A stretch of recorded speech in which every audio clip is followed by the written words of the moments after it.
You've been told to take control of your life, to plan every detail, to chase certainty like it's the only way to survive.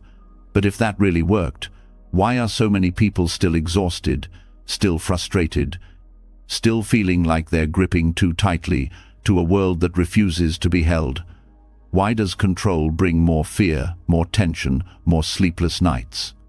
The truth is, most of what happens in life isn't yours to control. Not the past, not other people, not even your next breath. But that's not a reason to panic. It's the beginning of peace. Buddhist wisdom doesn't teach you how to control more.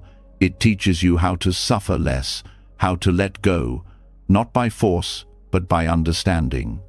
Not by fighting the storm, but by learning how to float through it calmly, wisely, with a mind that doesn't resist every wave but rides it with grace. Tonight, you're not just going to fall asleep. You're going to let go of something heavy. Maybe a thought, maybe a fear, maybe the illusion that you had to hold it all together by yourself. As you listen, your mind will slow, your chest will soften, your breath will deepen, and something deep inside will whisper, "It's okay to let go." The teachings you'll hear are not just words, they are keys. Keys that unlock a quieter mind, a lighter heart, a freer life. Are you ready to stop holding on to what was never yours to carry? Then close your eyes and let's begin. You've just discovered the truth about control, that peace doesn't come from holding tighter, it comes from seeing clearer. And now it's time to go even deeper, because the biggest source of your stress, it's not the chaos out there, it's the commentary inside your head. And it all begins with one simple question: what moves, the wind or the flag? Two monks stood under a fluttering flag. One said, "It's the wind that moves." The other said, "No, it's the flag that moves." They went back and forth, certain they were right. Then their teacher passed by. He listened, smiled, and said, "Neither the wind nor the flag is moving. It is the mind that moves." It sounds like a riddle, but it's a mirror, because what moves first is not the flag or the wind, it's your mind. That's what jumps, that's what judges, that's what attaches meaning to every little thing, and that's what makes you suffer. You think you're seeing reality. You're not. You're seeing your version of it, your filter, your mental subtitles, automatically added before you even realize they're there. Someone doesn't reply to your message, and your mind jumps. They're ignoring me. A stranger looks at you for too long. They're judging me. A door slams. Someone's mad at me. But none of that is fact. It's your mind moving, trying to protect you by explaining things. But in explaining, it distorts. And distortion is exhausting. Because now you're reacting not to the world, but to your interpretation of it. And the more convinced you are that your story is true, the more stuck you get in emotions that never needed to be there. Fear, guilt, shame, jealousy. These aren't the result of what happened. They're the result of what you told yourself about what happened. That's where Buddhist wisdom cuts through. It doesn't ask you to control your thoughts. It asks you to stop believing them. It asks you to pause, to notice the mind moving, and to stop chasing it every time it runs. The monk's answer wasn't clever, it was compassionate. He was pointing to the real problem, not what's moving outside, but what's jumping inside. That jump, that mental leap from what is to what it must mean, is where suffering hides. And it happens fast, faster than logic, faster than breath. A sound, a word, a glance, a delay, and you've already labeled it. But what if you didn't? What if you let things move without needing to name them? That's the practice. Not resisting the flag, not denying the wind, just noticing the mind and choosing not to follow every movement, choosing not to interpret every breeze as a storm, because the more you interpret, the more tightly you grip, and the more you grip, the more fragile you become. Every story must be defended, every belief must be confirmed, every judgment must be proven right, until your whole life becomes a courtroom and your peace is on trial. But peace doesn't need to be defended, and the truth doesn't need to win an argument. It just needs space, stillness, awareness. The wind moves, the flag flaps, the mind narrates. But beneath all of that is something that doesn't move. The part of you that watches, the part of you that sees without naming, hears without judging, and breathes without grasping. That's the part Buddhism brings you back to, the still point, the observer, the one who doesn't need to interpret because it's already enough to just see. So how does this work in real life? It looks like hearing someone criticize you and choosing not to take it personally. It looks like waking up with anxiety and letting it pass through you instead of calling it a bad day. It looks like listening more and explaining less, reacting slower, judging softer. It looks like saying, maybe I don't know, and being okay with that. That's freedom. Because the opposite of control isn't chaos. It's trust. It's clarity. It's the quiet power of not needing to label everything that moves. You can still have preferences. You can still speak your truth, but you're not clinging to it like a life raft. You're not trying to make everyone agree. You're not panicking when someone sees it differently, because you're grounded in awareness, not in your latest thought. And here's where it gets even deeper. Even realizing the mind moves can become another interpretation, another trap. Your ego grabs it and says, okay, so I need to stop the mind from moving. But that's just another movement, another flag in the wind. You can't quiet the mind by forcing it. You quiet the mind by watching it. Let the thoughts be there. Just don't become them. Let the opinions float by. Just don't build your identity around them. You don't need to win mental debates. You need to step outside of them entirely.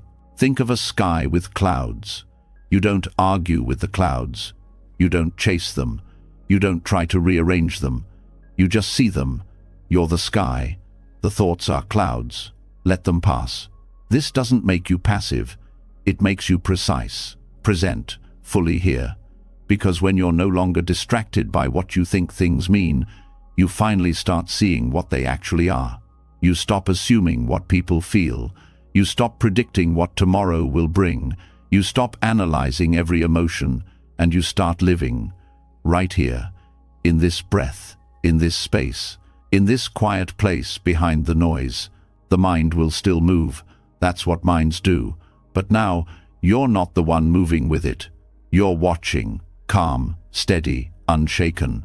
And in that stillness, you find something wild, peace. Not because life got easier, but because you're no longer trying to translate every moment into a story you can control. You've dropped the commentary. You've released the need to label. And you've remembered that the truth doesn't speak in words. It speaks in silence, stillness, presence. So the next time you feel tension rise, ask yourself, what am I believing right now? What story is playing in my head? What if I didn't need a story? What if this moment didn't need to mean anything at all? Let go of the interpretation, and the emotion often lets go of you. That's the real shift. Not fixing the world, but no longer reacting to your mental version of it. Not controlling what others do, but releasing what you tell yourself it means. This is what the monk was pointing to. The stillness beneath the flag, the silence behind the wind, the awareness that isn't moved. Even when everything else island, you don't need to stop the wind. You don't need to pin the flag down. You just need to remember you're not the movement. You're the space that sees it. You're not the storm. You're the sky. And the more you rest there, the less you need to interpret. You stop needing closure. You stop needing everyone to agree. You stop turning your mind into a courtroom and your thoughts into laws. You start letting people be people. Moments be moments. Life be life. And that's when real peace shows up. Quietly. Naturally. Without force. It's not the result of solving everything. It's what rises when you stop turning everything into a problem to solve. The mind moves. But you don't have to follow. You don't have to analyze. You don't have to grip. You can just watch the flag, feel the wind, breathe, and be. That's enough. It's always been enough. And now, you know how to return to that place. Whenever the mind moves, just come back. Back to the one who sees. Back to the stillness. Back to the truth. No flag. No wind. No interpretation. Just peace. So now you know the truth behind stillness. Not everything needs a meaning. Not every thought deserves belief. And peace begins where interpretation ends. But here's the next trap the mind falls into. Even if it stops labeling what happens, it still clings to what it hopes will happen. It drops the story, only to grip the outcome. And that's where suffering sneaks back in. Because control isn't just about what's happening now, it's also the exhausting need to shape what comes next. That's where we go next. Not into resistance, but into flexibility. Not into chasing outcomes, but learning how to float above them like a reed in floodwaters.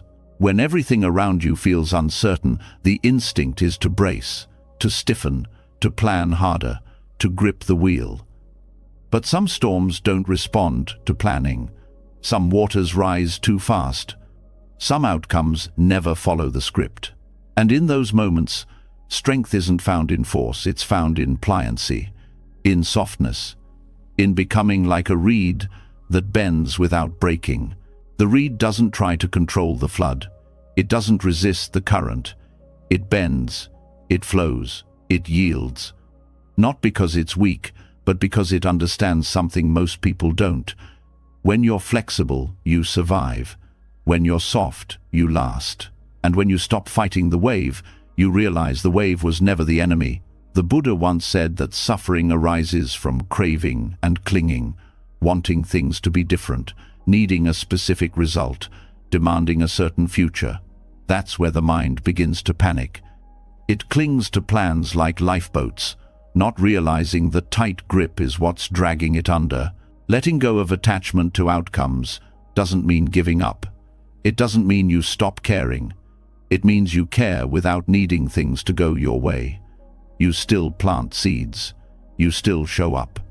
You still give your all. But you stop tying your worth to the harvest. You stop measuring your value by what you achieve. You stop trying to twist life into a shape it was never meant to hold.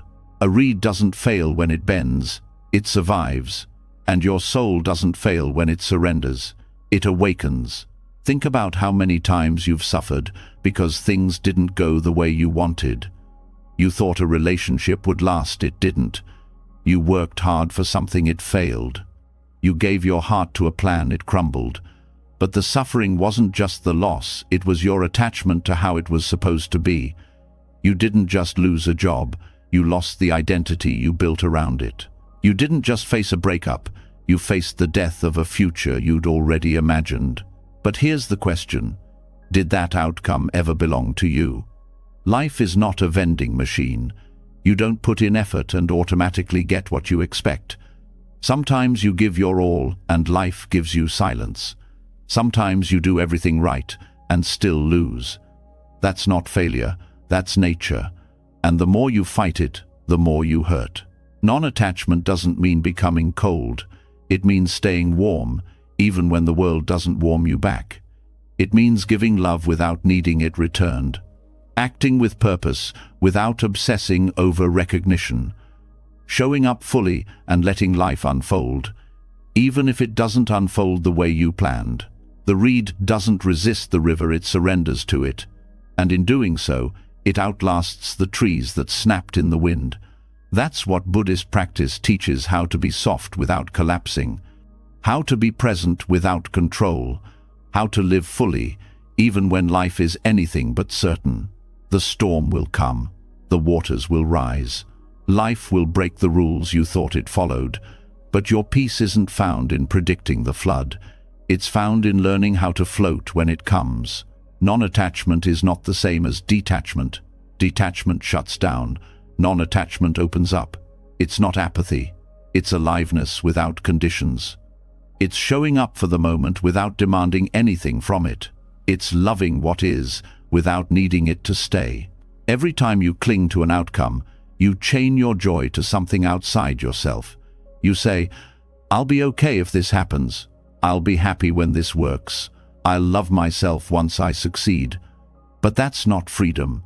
That's a prison disguised as ambition. Letting go doesn't make you powerless. It makes you powerful in a different way. It gives you the strength to be at peace even when things fall apart. The ability to remain kind even when things don't work out. The grace to keep moving without dragging the weight of broken expectations behind you.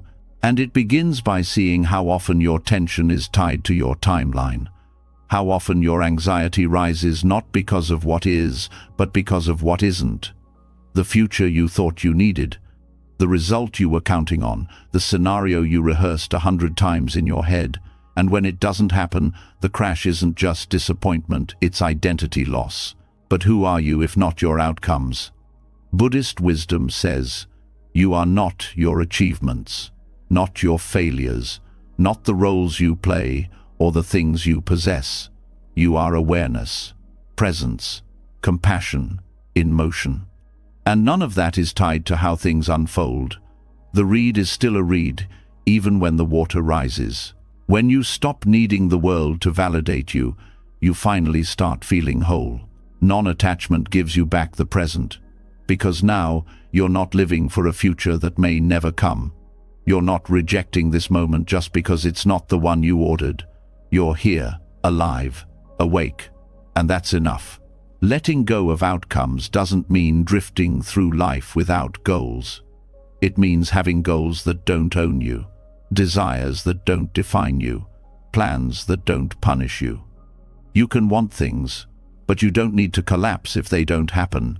That's real strength, and it's rare, because most people think strength means control. Buddhism says strength means surrender. It's the courage to do your part and release the rest. The willingness to try and not fall apart if it fails. The maturity to show up and accept what comes. A reed doesn't float because it has no roots.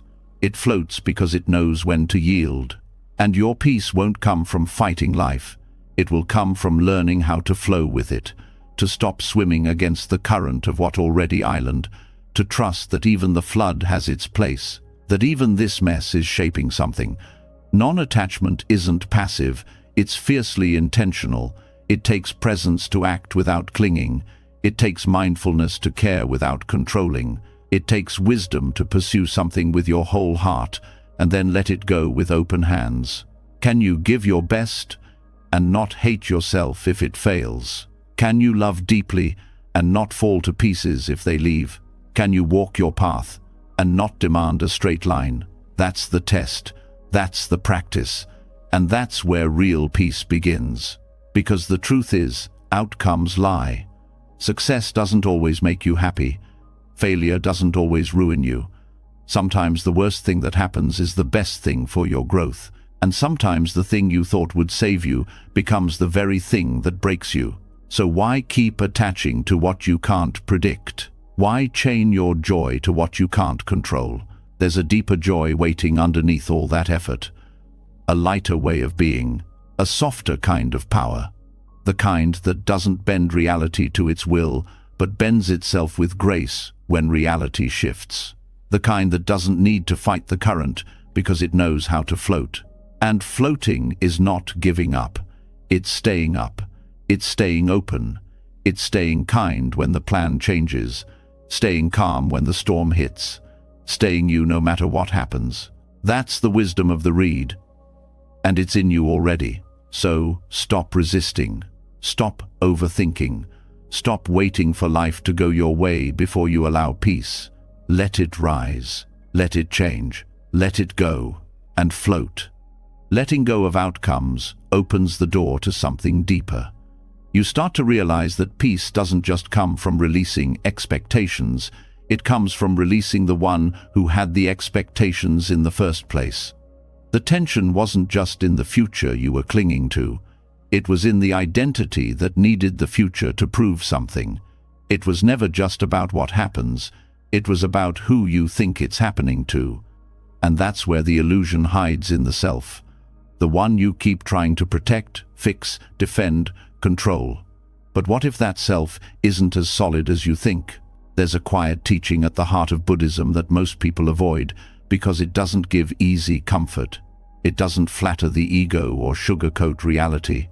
It whispers a truth that can shake your whole foundation, and yet, in that shaking, you find a freedom that nothing else can offer. The teaching is simple. There is no fixed self, no permanent you, no unchanging core inside that needs to control, win, succeed, or be right. And the moment you stop trying to protect that false center, life becomes lighter. The doctrine of anatta no self is not about denying your existence. It's about seeing clearly that what you call you is a process, not a person, a flow, not a fixture. Thoughts, feelings, memories, roles, preferences, all moving, changing, shifting, rearranging. And the suffering begins the moment you try to hold those pieces together as if they form a single solid thing, as if they define a self that must be maintained, defended, and proven. But that self is always slipping. You try to be confident, but self-doubt creeps in. You try to be kind, but anger shows up. You try to be strong, but grief knocks you over. And every time that happens, you suffer not just because of the emotion, but because it feels like a threat to your identity, as if something is wrong with you, as if you've failed to be consistent. But there's nothing wrong. That's what life, island-shifting winds, rising and falling tides. Emotions that come and go, roles that appear and fade. There was never a solid you to lose, only a process to witness. When you let go of the illusion of a fixed self, control starts to lose its grip. Because if there's no permanent self to protect, there's nothing to defend. You don't need to win every argument. You don't need to control every outcome. You don't need to constantly prove your worth.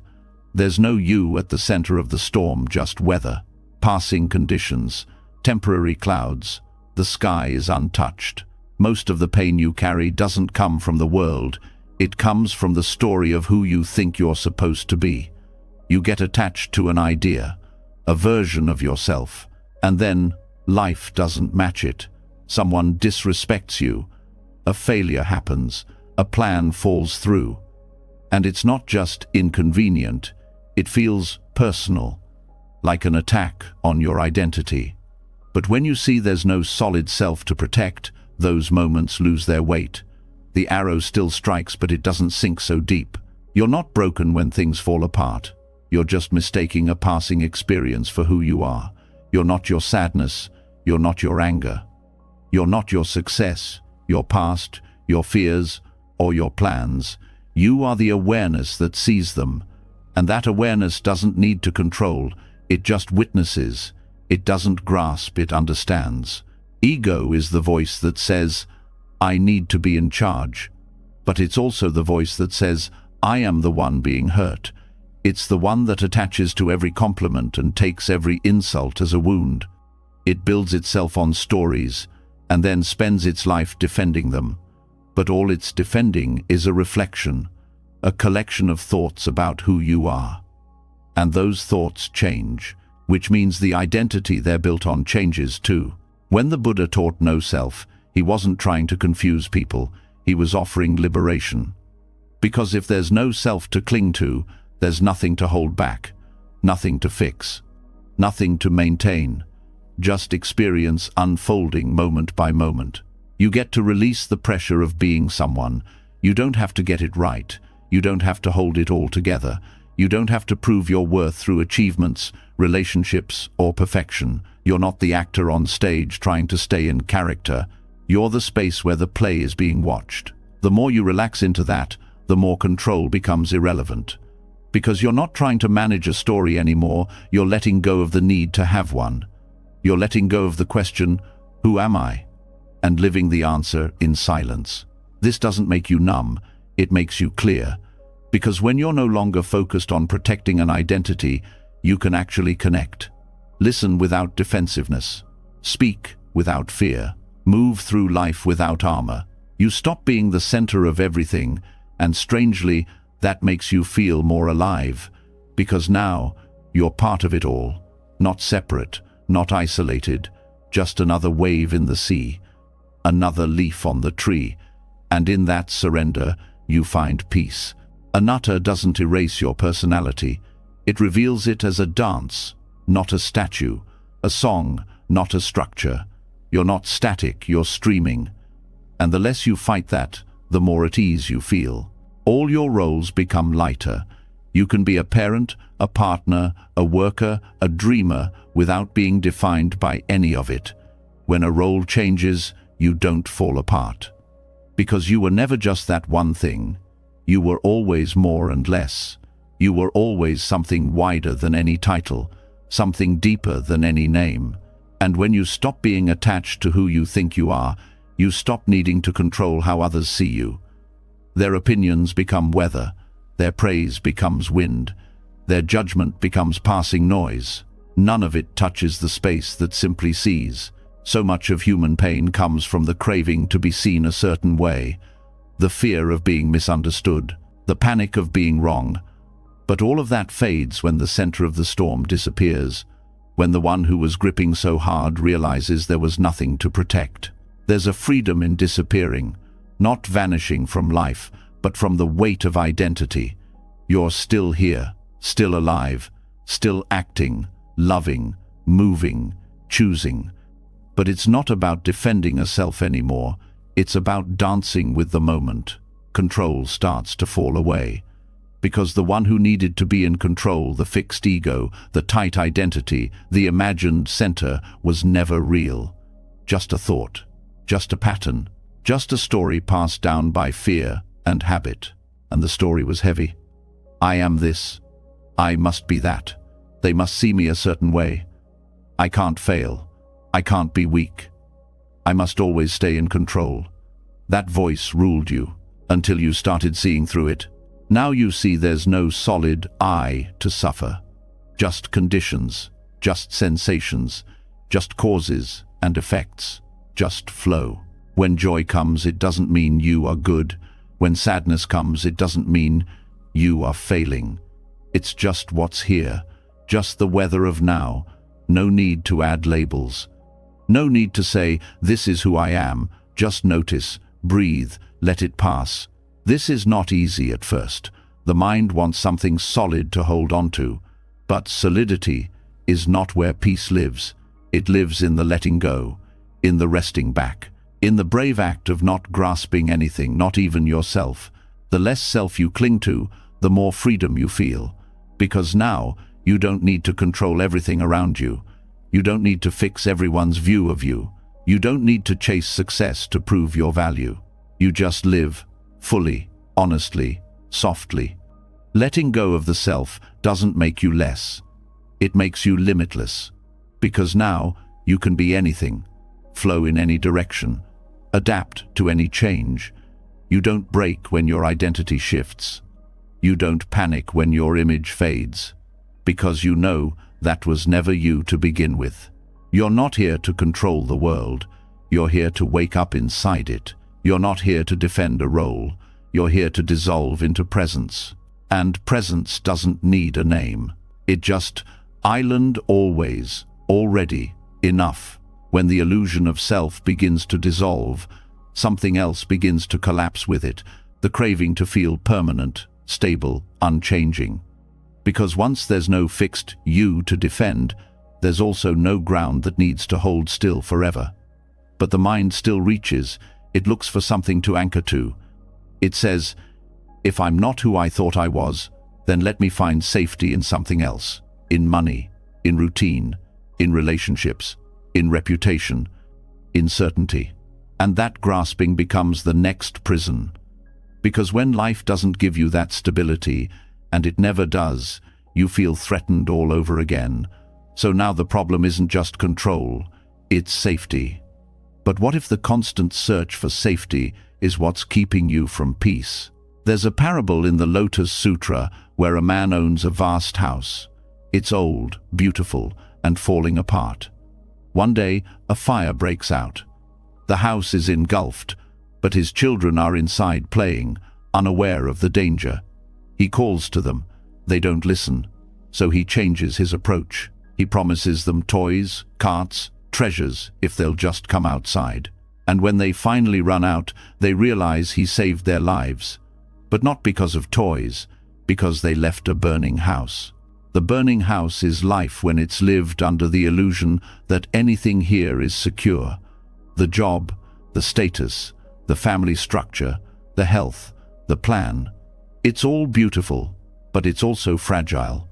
And the tragedy is not that it changes. The tragedy is that you thought it never would. You built your comfort inside a structure that was already on fire. The desire for security is not the same as the experience of peace. One is based on conditions, the other is based on awareness. You chase security when you think something outside you can finally make you feel safe. But safety doesn't come from locking the door or stacking up savings or controlling people. It comes from knowing that even if everything falls apart, you'll still be okay.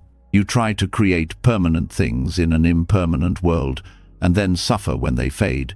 But it's not just the fading that hurts, it's your belief that they wouldn't, that this love would always last, that this season would stay, that this body wouldn't age.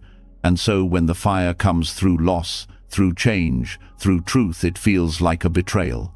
But it was never a betrayal. It was a reminder. The fire is not the enemy. The clinging island, when you build your life around the need to be safe, you begin avoiding anything that could stretch you. You stop risking. You stop evolving. You stay in jobs that numb you. You stay in relationships that shrink you. You repeat the same habits, not because they serve you, but because they're familiar. You sit in the burning house because at least you know where the furniture island. And then you ask why you feel stuck, why you feel tired, why you're anxious. The answer isn't out there. It's inside the place you're refusing to leave. It's in the comfort zone that's turned into a trap. Buddhist practice doesn't ask you to live in fear. It asks you to stop mistaking comfort for safety. The safest people are often the most uncomfortable, and the most secure-seeming structures are often the first to collapse. True security can't be built on something that changes. And everything changes, always. So what's the way out? It starts with honesty. The willingness to admit that nothing you cling to will last, that everything you love is temporary, not to make you despair, but to make you awaken. Because only when you stop building on sand do you start looking for real ground. You let go of the belief that anything will stay. You stop demanding permanence from a world made of motion. And in that release, something strange happens. You don't collapse, you expand. You don't grow cold, you grow free. You start to love people without needing to keep them. You start to hold moments without needing to stretch them. You start to live in a way that honors the present, because you're no longer trying to make it permanent. The burning house isn't a threat, it's a teacher. It shows you what's real by removing what isn't. It strips away the illusions so you can see what remains. And what remains is this moment, this breath, this awareness. And the children? The ones who wouldn't leave. That's what the mind becomes when it's addicted to comfort. It plays in distraction, it ignores the smoke, it clings to toys while the walls collapse. And the only way to save it is through wisdom, through compassion, through a call that wakes it up. That's what you're hearing now. This isn't about becoming reckless. It's about no longer being ruled by fear. You still plan, still save, still care, but you don't live as if those things will protect you from impermanence. You act with clarity, not delusion. You prepare, not because you fear the fire, but because you understand the nature of the house. The desire for security is a craving. And like all cravings, it leads to suffering when it goes unmet, which it always does. No amount of money can buy permanence. No relationship can offer immunity to grief. No achievement can protect you from change. And yet, once you accept that, you become fearless. Because now you're no longer trying to freeze a world that flows. You're swimming with it. You're walking through fire not to escape it, but to see what in you can't be burned. This is the paradox. The more you try to secure life, the more anxious you become. But the more you let go, the more grounded you feel. Because now you're anchored in something deeper than circumstance. You're anchored in truth. And truth doesn't burn. You can feel everything changing and still not panic. You can watch it all shift and still be kind. You can face the unknown and still walk forward. Because you've stopped building inside the house. You've stepped out into the open.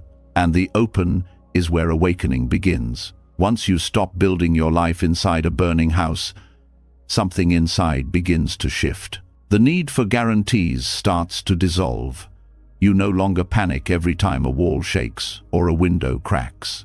You begin to breathe with the truth that everything is temporary, and in that space, a strange kind of calm rises. But here's the next lesson. Even after leaving the house, many still grip tightly to another idea. Detachment must be earned through effort, through force, through a battle with thoughts and emotions. And this belief becomes its own form of control. So now we go further. Not by doing more, but by doing something harder, nothing. This is where true letting go begins. Not by pushing reality away, but by letting it be exactly as it island. Allowing isn't passive, it's powerful in a quiet way. Because the hardest thing for the ego to do is to stop fixing, stop fighting, stop trying to manipulate what already island. You've been taught that peace is something you win by effort. But the deepest peace doesn't come from domination, it comes from spaciousness, from not needing everything to be different, from letting this moment exist without resistance. The mind wants to improve things. Even in spiritual practice, it clings to technique. It tries to engineer awakening. It says, let me detach harder, let me be more mindful, let me let go faster. But what if true release isn't about effort? What if it's about allowing? What if the doorway to peace has no handle, because you were never supposed to force it open? Letting be doesn't mean you endorse everything. It doesn't mean you agree or approve. It simply means you stop creating internal war over what already island. You feel tension in your body, you let it be there. You notice sadness, you let it stay without rushing to solve it. You observe chaos outside, you allow it without feeding it with panic. This doesn't make you weak, it makes you honest. Because reality doesn't need your permission to exist, it's already here, and it doesn't need your constant evaluation to be real. Allowing doesn't mean you give up your voice, your action, your boundaries. It means you take the fight out of your nervous system. You can still respond, but not from urgency, not from reactivity, not from the illusion that peace depends on controlling every detail. The truth is, most of your suffering isn't caused by pain, it's caused by your refusal to let pain exist, your judgment of it, your resistance to it, your demand that it leave before you agree to be whole. Buddhism speaks of the middle way, not indulgence, not suppression, but allowing, observing what arises, watching it peak, letting it pass, nothing clung to, nothing rejected. Just a wide awareness that says, this too, this breath, this thought, this discomfort, this stillness, no fixing, no fighting, no needing anything extra. You think letting go means pushing something away, but often letting go means relaxing your grip and letting it stay until it's ready to go on its own. That's trust. That's patience. That's the kind of spiritual maturity most never practice, because it doesn't feel dramatic. It's not a grand gesture.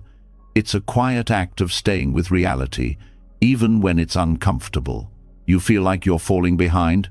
Let that thought be there without merging with it. You wake up anxious? Let the tightness in your chest be part of your morning without making it your enemy. You hear something you don't like? Let it land without having to instantly react. Every time you allow something, instead of resisting it, you create space. And space is where peace lives. The mind doesn't want space, it wants control. It wants plans, labels, certainty, closure. But peace isn't born in a perfect plan, it's born in presence. Spacious, grounded, unconditional presence. The kind that watches thoughts without becoming them. that feels feelings without trying to delete them, that sees chaos and stays still. Allowing means surrendering to the fact that life is not a project to be completed. It's a process to be experienced. And not all of it will make sense. Not all of it will feel good. But none of it has to be a problem. It just island. Letting that be true is not defeat. It's wisdom. You've been trained to believe that change only happens through resistance. But the deepest changes often happen through relaxation. When you stop pushing, the system resets itself. When you stop judging, your emotions begin to soften. When you stop correcting, your awareness expands on its own. Letting be doesn't mean you enjoy every moment. It means you stop arguing with the ones you don't enjoy. You allow what hurts, not because you want it to stay, but because fighting it gives it power. You allow what's unknown, not because you like uncertainty, but because denying it won't make the answers arrive any faster. The moment you stop saying, "This shouldn't be happening," a new level of clarity opens, because now you're not caught in the war of preference. You're not adding noise to noise. You're not trying to rip the moment apart just to feel in control. That's what makes allowing so powerful. It doesn't change the moment, it changes you. It doesn't erase the difficulty, it removes the suffering you added on top of it. The same event, now held with less tension. The same emotion, now met with less fear. You start to see that peace is not the absence of chaos, it's the presence of non-resistance. It's not that the storm stops, it's that you stop trying to control the rain. This doesn't mean you stop caring, it means you stop forcing. There's a difference between doing something with awareness and doing something with tightness. One is compassionate, the other is desperate. Letting be is how you stay open without falling apart. It's not easy, because your habits will want to correct everything. Your ego will whisper that allowing is weakness. That surrender means giving up. But that's not true. Letting be is not passive. It's intimate. It takes courage to sit with discomfort. It takes strength to be quiet inside when everything outside screams for reaction. You don't need to fix your fear. Let it be there. You don't need to silence your mind. Let it move. You don't need to rush toward peace. Peace comes when you make room for whatever's here. The more you allow, the less you panic. You see pain as passing, not permanent. You notice thoughts but don't get pulled into their gravity. You stop trying to escape your life, and you begin to enter it moment by moment, breath by breath. This kind of letting go isn't loud, it doesn't announce itself, but it's powerful, because the moment you stop resisting, your awareness becomes vast. You start seeing things as they are, not through filters of judgment, but through the lens of clarity. You can hold heartbreak without it defining you. You can walk through loss without collapsing into bitterness. You can be present in pain without it becoming your identity. All because you learned how to let it be. That's what real presence means. It's not being perfectly calm. It's being wide enough to include whatever comes. It's having room in you for the mess and the miracle. It's no longer needing life to fit your script in order to feel safe. Every time you soften instead of react, you reclaim power. Every time you pause instead of fix, you reclaim energy. Every time you allow instead of judge, you reclaim peace. Letting be is how you step out of the illusion of control and into the reality of freedom. Not by changing the world, but by no longer needing to. What you allow, you disarm. What you embrace, you release. What you hold gently eventually passes. So stop trying to force your way to peace. Let life be what it island. Let the moment arrive without rewriting it. Let your heart stay open, even when it hurts. Let it all move through, and let yourself be free. Letting things be doesn't mean you're letting everything happen without care.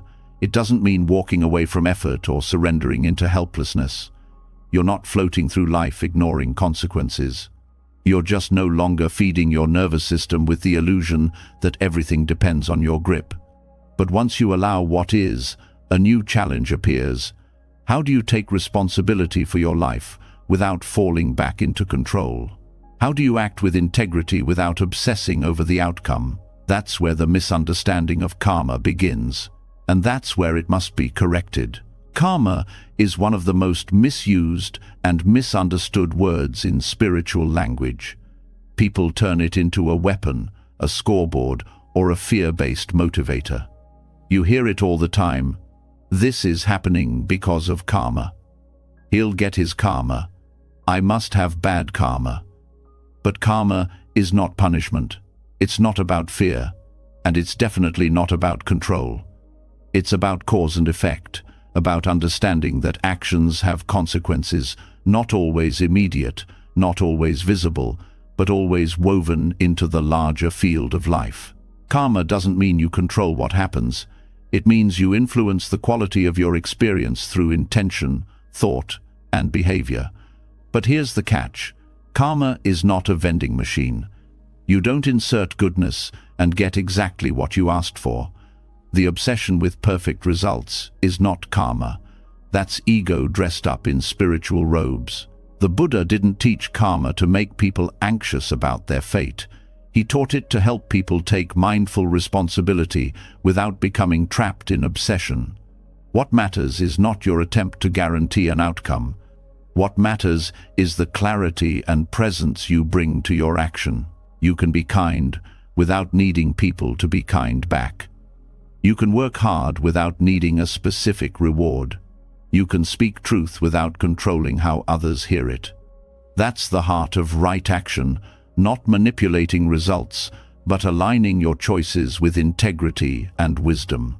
Karma teaches that everything you do leaves a trace not in a book in the sky, but in your mind, in your body, in your heart.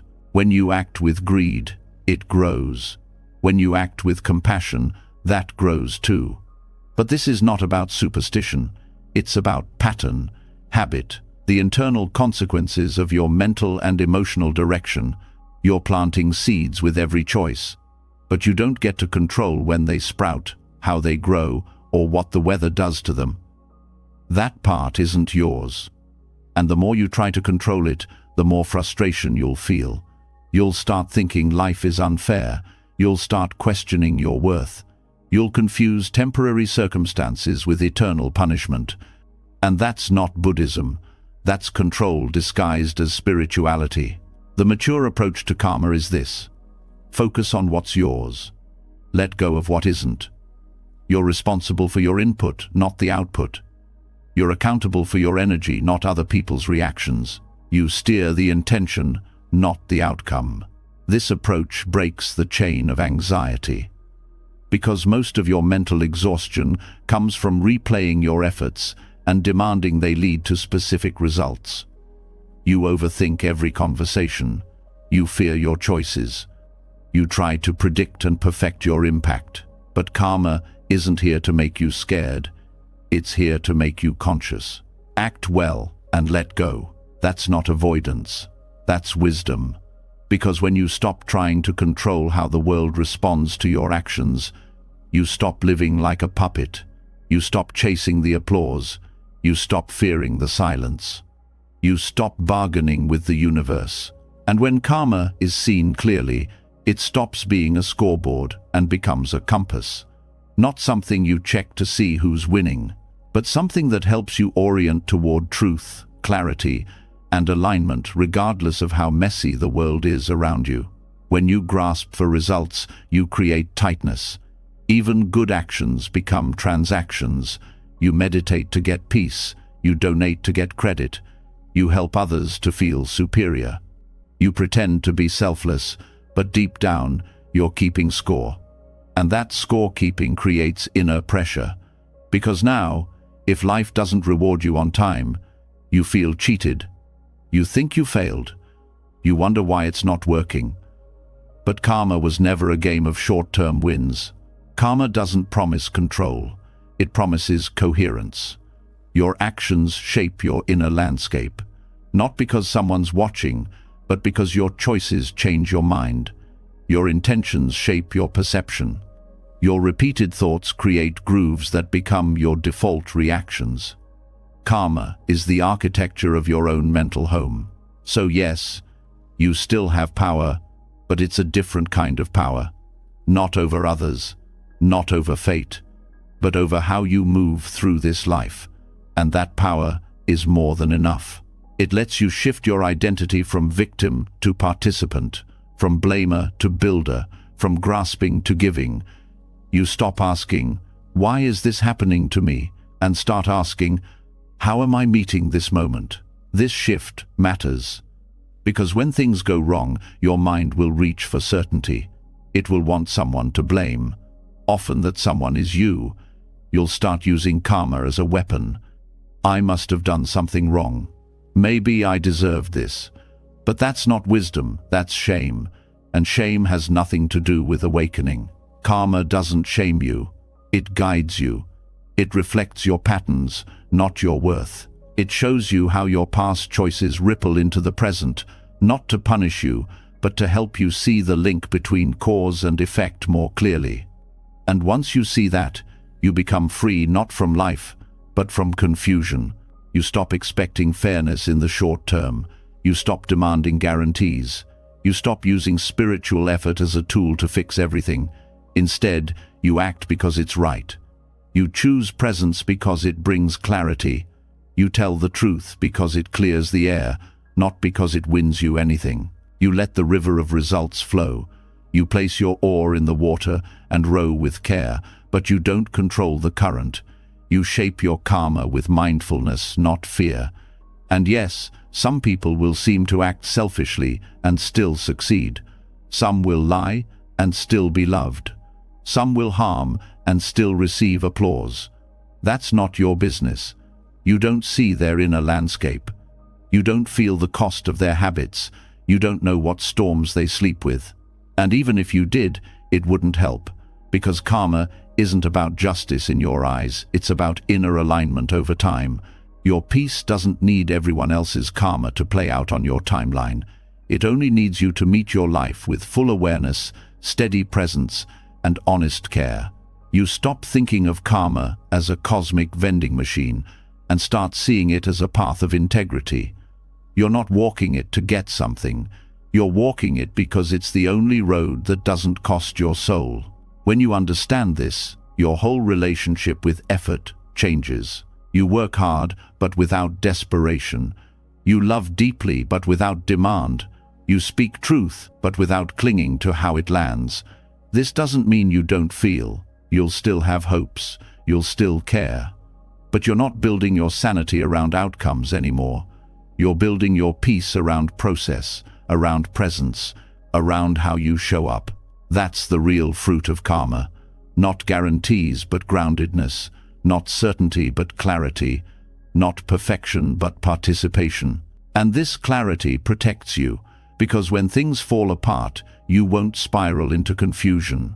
You'll say, "This too is part of the flow. Let me meet it with presence. Let me respond with grace. Let me plant seeds again." You become patient with life. You stop needing every chapter to end the way you planned. You stop holding your actions hostage to results. You stop measuring your worth by the timeline of reward.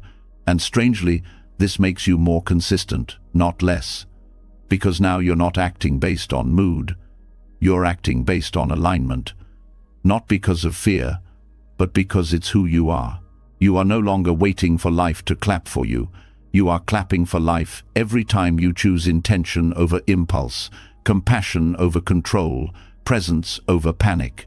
You are not karma's victim. You are its sculptor. So don't grasp, just plant, water, pause, and let go. When you stop clinging to karmic outcomes, something deeper shifts. You stop performing for results and start living from alignment. You take responsibility without dragging around the weight of obsession. But even when intention is pure, even when your actions are wise, pain still finds a way in. Life still delivers loss, disappointment, and unexpected turns. And the mind, trained to control and correct, tries to resist what's already happened. It holds on to the moment, replays it, resists it, and that resistance becomes the second wound.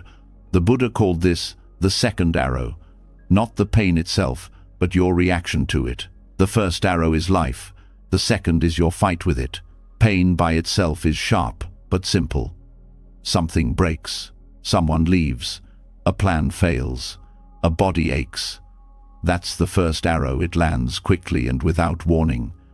But the suffering that follows, that's not the pain anymore. That's the mental storm that says, this shouldn't have happened. I should have known better. This always happens to me. Why can't I get it right? The first arrow is unavoidable. The second is optional. You don't choose what happens, but you can choose how long you bleed. Most people live in the second arrow. They think it's normal to rehearse regret 100 times, to carry old wounds like they're proof of failure. They think reliving the moment will give them back control. But it doesn't. It tightens the knot. It adds layers of judgment on top of what was already hard. And now, the original pain becomes buried under stories, blame, and fear. You get hurt. That's real. But then the mind takes over. It builds a narrative. I'm not enough. They always do this. This proves I'm unlovable. And now, you're not just feeling pain, you're wearing it as identity. That's the second arrow. The problem isn't that you feel. The problem is that you personalize. You take an event and turn it into evidence. You take a moment and turn it into a verdict. And in doing so, you suffer long after the arrow has passed. Buddhist practice doesn't promise you a painless life. It shows you how to meet pain without multiplying it. It teaches you to feel fully without identifying with the feeling. It shows you how to make space around the arrow instead of pushing it deeper. You're allowed to hurt. You're allowed to cry. You're allowed to ache. But you're not required to narrate your pain into a story of failure. You're not obligated to turn loss into identity. You're not meant to live inside the wound. When something goes wrong, the ego tries to fix the past by obsessing over it. It replays the moment, rewrites the dialogue, rehearses better decisions, but none of that helps. Because the moment is gone. It already happened. And the second arrow doesn't heal it, just keeps the pain alive. You don't have to forget. But you do have to stop resisting. Because resistance doesn't remove the hurt, it traps it. It presses it against your nervous system and forces you to relive it every time your mind gets quiet. Letting go of the second arrow means learning how to sit with what is, without punishing yourself for it. You don't ask, why did this happen to me? You ask, can I let this hurt without turning it into a lifelong scar? Because pain is part of being alive. But suffering is the refusal to feel it without judgment. You've been taught to be strong by pushing pain away. But real strength comes from allowing it without collapse, from letting the pain speak without letting it take over your voice, from facing it without adding the extra weight of blame, shame, and rumination. The second arrow disguises itself as logic. It sounds like problem solving. It pretends it's helping, but really, it's fear. It's your mind scrambling for certainty in a world that doesn't give any. It's your ego trying to rewind the tape and control what's already been written. The first arrow may be out of your hands, but the second one, that's yours to drop. You start by noticing it. You pause when the story begins. You feel the original pain, and you stop the spiral that follows. You stop turning it into identity. You stop comparing it to other people's journeys. You stop stacking it against your past. You say, yes, this hurts, and that's okay, but I don't need to carry it longer than I have to. You stop feeding the fire with thoughts. You give yourself space instead, breath instead, compassion instead. You allow the pain to move without clinging to it, without weaponizing it, without building a shrine around it. And with time, something beautiful happens. The pain passes, not because you forced it, but because you didn't trap it. Suffering stays when it's resisted.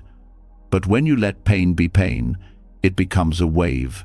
It rises, it crests, it falls, and you remain. You don't need to explain the arrow. You don't need to understand why it came. You don't need to turn it into a lesson right away.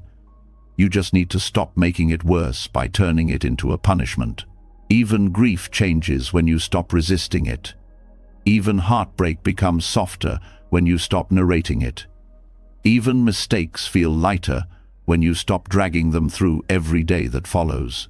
You're not erasing the past. You're releasing your grip on it. And that's not weakness. That's wisdom. Letting go of the second arrow is not the same as forgetting. It's choosing not to bleed for something twice. It's choosing to protect your energy instead of burning it in mental fights with something that's already done. When a wound is fresh, it needs presence, not judgment, not control. Just breath, just stillness, just kindness. And when the second arrow shows up, and it will, you don't fight it. You just notice. And in that noticing, you soften. And in that softening, you heal. Healing doesn't happen when the pain is gone. It happens when the war with the pain ends. The arrow came. It landed. It hurt. That's real. But you can stop pulling it out and stabbing yourself with it over and over. Let it be what it was. Let it teach what it teaches. Let it pass when it's ready. You're allowed to move forward, even if it still aches, even if it's not fair, even if no one apologized. You're allowed to rest. You're allowed to stop fighting what already happened. You're allowed to live without the second arrow. Letting go of the second arrow doesn't mean you forget the pain. It means you stop making it personal. You stop carrying it like it's your identity. You stop wrapping every bruise in a story about who you are. And as that layer falls away, a deeper question rises. If you're not the one who needs to relive the past, if you're not the one being punished by your pain, then who exactly is this you that's trying to steer everything? Who is the one feeling in control or out of control? The more you look for that solid center, the more it slips through your fingers. And that's not a failure. That's the next lesson. It's time to meet the illusion of the charioteer. In the Buddhist text Milinda Panya, there's a dialogue between King Milinda and the monk Nagasena. The king asks, "Who are you? What is Nagasena?" And Nagasena replies with a question of his own. What is a chariot? Is it the wheels, the axle, the seat, the yoke, the reins? Or is it just the name given to a collection of parts? If the parts are removed one by one, where does the chariot go? The same is true for the self. You're taught to think there's someone at the center, driving the body, managing the emotions, guiding the thoughts. A little charioteer behind your eyes, holding the reins. But the more you look, the more you realize there's no driver, just movement, just sensation, just a collection of parts, constantly shifting. The chariot metaphor doesn't deny your experience. It just shows you that what you call you is not a single separate thing. It's a process, a temporary coordination, a dance of causes and conditions. Thoughts arise, but not from a thinker. Emotions move, but not from a controller. Choices happen, but not from an isolated self. This can feel unsettling at first. The idea that there's no one in charge, but that discomfort comes from the mind's addiction to identity. It wants to be someone. It wants to be a captain. But Buddhist wisdom reveals that the sense of I is just a bundle of habits, a stream of conditioning, not a fixed thing, but a story. You don't control your heartbeat. You don't choose your thoughts. You don't decide your memories. You react, you respond, you move, but all of it happens in a field of interdependence. And the deeper you look, the less you find a single point of origin. There's no true owner, just unfolding. This doesn't make life meaningless. It makes it lighter. Because if there's no central self to carry, there's no central self to protect, no image to defend, no ego to polish. Just experience fluid, temporary, real. The charioteer illusion is what makes you suffer when life breaks your plans. You feel like you've lost control. But how could you lose something you never had? There was never a single you at the controls. There were only shifting responses to shifting conditions. When you think you're the driver, every misstep becomes a personal failure. Every mistake becomes shame. Every detour becomes fear. But when you understand you're the chariot, not the driver, you stop blaming yourself for every turn. You start riding with awareness, not clinging. The body, the feelings, the perceptions, the mental formations, the consciousness, these are the aggregates. They make up what we call the person. But none of them, alone or together, form a fixed self. Just like wheels, axles and reins don't make a true chariot. It's all designation, useful for conversation, dangerous when believed as reality. This shifts how you relate to your experience. When anger arises, you no longer say, "I am angry." You say, "Anger is present." When fear arises, it's not, "I am afraid," but fear is happening. There's distance, clarity, a gentle gap between stimulus and self. And in that gap, there's freedom. You're not dissolving into nothing. You're discovering that you were never a thing to begin with. You're not the driver. You're the whole process. And that process doesn't need to be controlled, it needs to be witnessed. This is where peace begins. Not in grasping harder, not in fixing the narrative, but in letting the story soften, letting identity become transparent, letting the reins fall away and realizing the horses are running without a master and always have been. Most of the pressure you carry is the result of believing you're supposed to be someone, that you're supposed to always know, always lead, always decide with full control. But once you see that the charioteer is a construction, not a fact, the pressure breaks open. You can still act, but now without attachment. You can still speak, but now without defensiveness. You stop trying to become someone. You start showing up as presence. Without a fixed driver, you stop fearing mistakes. They're not threats to your identity. They're just part of movement. You stop fearing judgment. It's not about you. It's about projections, preferences, perspectives.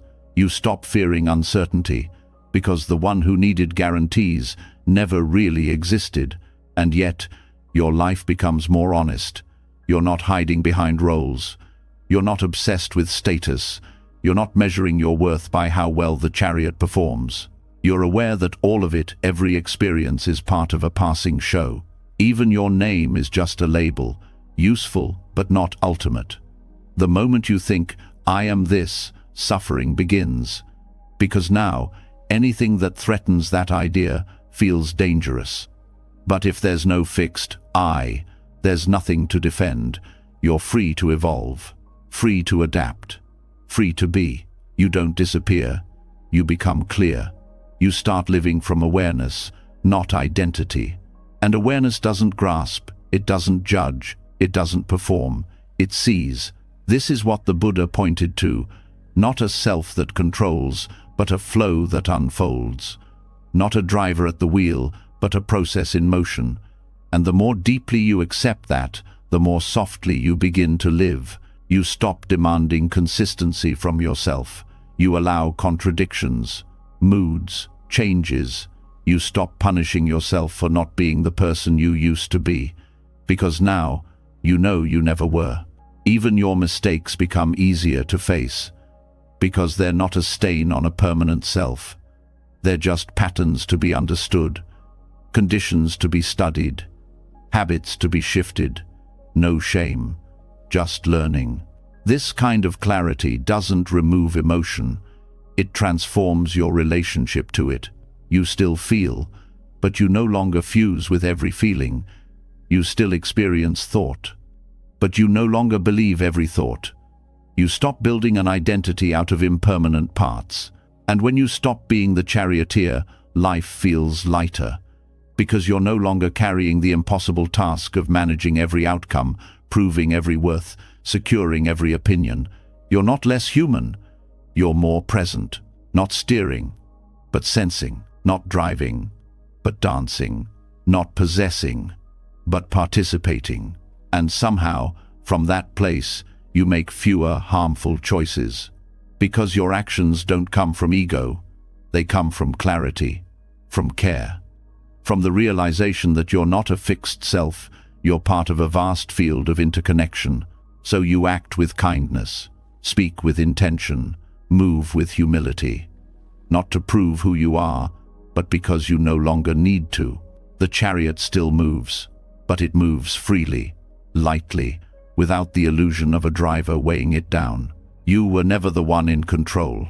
You were always the one aware, and now you know. And once the illusion of the charioteer falls away, there's nothing left to manipulate, no one left to demand perfection from. Just breath, just unfolding. And yet, even here, something sneaky creeps in. The desire for stillness, the grasping for peace. Not for identity this time, but for clarity, for control over the mind's weather. The obsession with understanding everything, with having a clear head, a quiet soul, a perfect explanation. But that's just another trick, another costume for the same craving. And it's time now to see it for what it is: clouds in the mind. There's a certain kind of suffering that hides behind the pursuit of peace. It doesn't look aggressive, it doesn't shout, but it whispers every time thought gets messy, every time emotion rises like fog, every time the inner sky darkens. It says, "This shouldn't be happening. You're supposed to be calm. You've failed." And so, another chase begins. The chase for clarity, the fantasy that one day the mind will be forever still, that every thought will make sense, that every doubt will dissolve. But true wisdom doesn't come from silencing the storm. It comes from letting the storm be a storm. The mind, like the sky, was never meant to be cloudless. Thoughts drift, emotions swirl, ideas take shape and dissolve. That's not a problem, that's nature. Suffering begins when this movement is resisted, when thoughts are treated like threats, when restlessness is seen as wrong. But a sky without clouds is just another form of craving. It becomes an ideal, a spiritual performance, something to achieve. And in that achievement mindset, freedom is lost. Peace isn't the absence of mental weather. It's the willingness to let clouds come and go. Thoughts don't have to be perfect. They don't even have to be pleasant. They just have to be seen, with awareness, with space, with no agenda to fix them. A cloudy mind is not a broken mind. It's a human mind.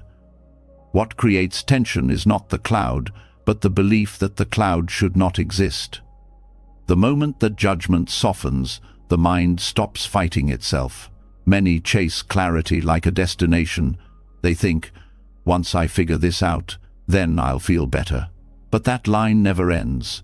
Solve one thought, 10 more appear. Dismiss one fear, another takes its place. The mind isn't a puzzle to be completed, it's a landscape to be traveled. And not every path has to lead somewhere. Some just need to be walked. Thoughts come in waves, not timelines. Emotions erupt without warning. And still, most people believe there's something wrong with this. That a wise person should always be calm, always know, always smile in stillness. But stillness isn't passive. Stillness is the ability to watch the chaos without needing to escape it. There's a quiet violence in needing to be clear. It turns thought into a battlefield. It turns confusion into shame. But what if confusion is part of clarity? What if uncertainty is not a detour but a door? What if the fog is sacred too? The Buddha didn't promise an end to thought. He didn't say the mind would stop. He taught how to stop clinging to the mind, how to stop being at war with what arises. That's where true clarity lives. Not in controlling the weather, but in no longer being afraid of the rain. Thoughts are not enemies, they are echoes. They are fragments of perception, memory, habit. They're not trying to hurt you. They're not proof of failure. They're clouds shifting, dissolving, returning, and leaving. If you let them pass, they will. If you chase them, they multiply. Even spiritual seeking can become a trap.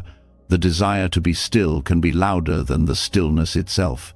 People meditate hoping for silence, and when noise appears, they feel they've lost. But silence isn't the absence of sound, it's the space that allows all sound. Clarity isn't an empty sky, it's the sky that holds every cloud.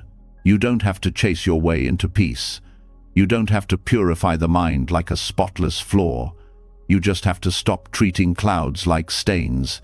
Stop measuring your worth by your clarity. A brilliant mind can be messy. A wise heart can be heavy. A peaceful person can feel overwhelmed. None of these are contradictions. You're not failing when the mind is busy. You're not regressing when doubt appears. You're just human, fully, fiercely, beautifully human. The goal isn't to stop thinking. The goal is to stop believing that every thought is urgent. Craving clarity turns meditation into performance. It turns rest into effort.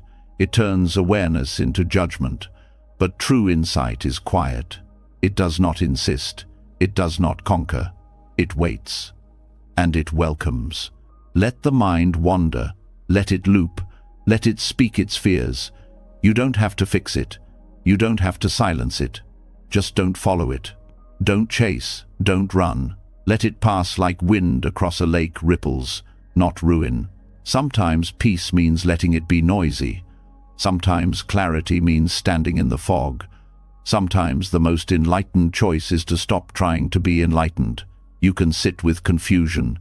You can hold space for not knowing. You can allow contradiction. That is strength. That is maturity. That is freedom. If you stop chasing clouds, they lose their power. If you stop needing the mind to be silent, it calms itself. Not always, not instantly, but naturally, like dust settling after the breeze lets go. You were never meant to live in a clear sky. You were meant to live in the whole sky, the one that rains, that storms, that glows, that shifts, and through all of it remains wide and open and alive. Some thoughts will return, some feelings will linger, but none of them define you. They are weather patterns, not truths. You don't need to argue with the clouds. You just need to recognize the sky. You can still act with purpose, still speak with care, still show up fully, but not because the mind is empty, because you no longer need it to be. You stop waiting for the perfect mood to begin. You stop needing the storm to pass before you rest. You stop hoping the world gets quiet so you can feel okay. You start being okay, even when it's not quiet. This is the end of spiritual striving. Not the end of effort, but the end of self-aggression. You work with the mind, not against it. You sit with it, not above it. You begin to see that true clarity is not crystal, it is fluid. Not sharp, it is soft. Not blinding, it is warm. And eventually, you stop asking for a better moment. You stop searching for a better version of yourself.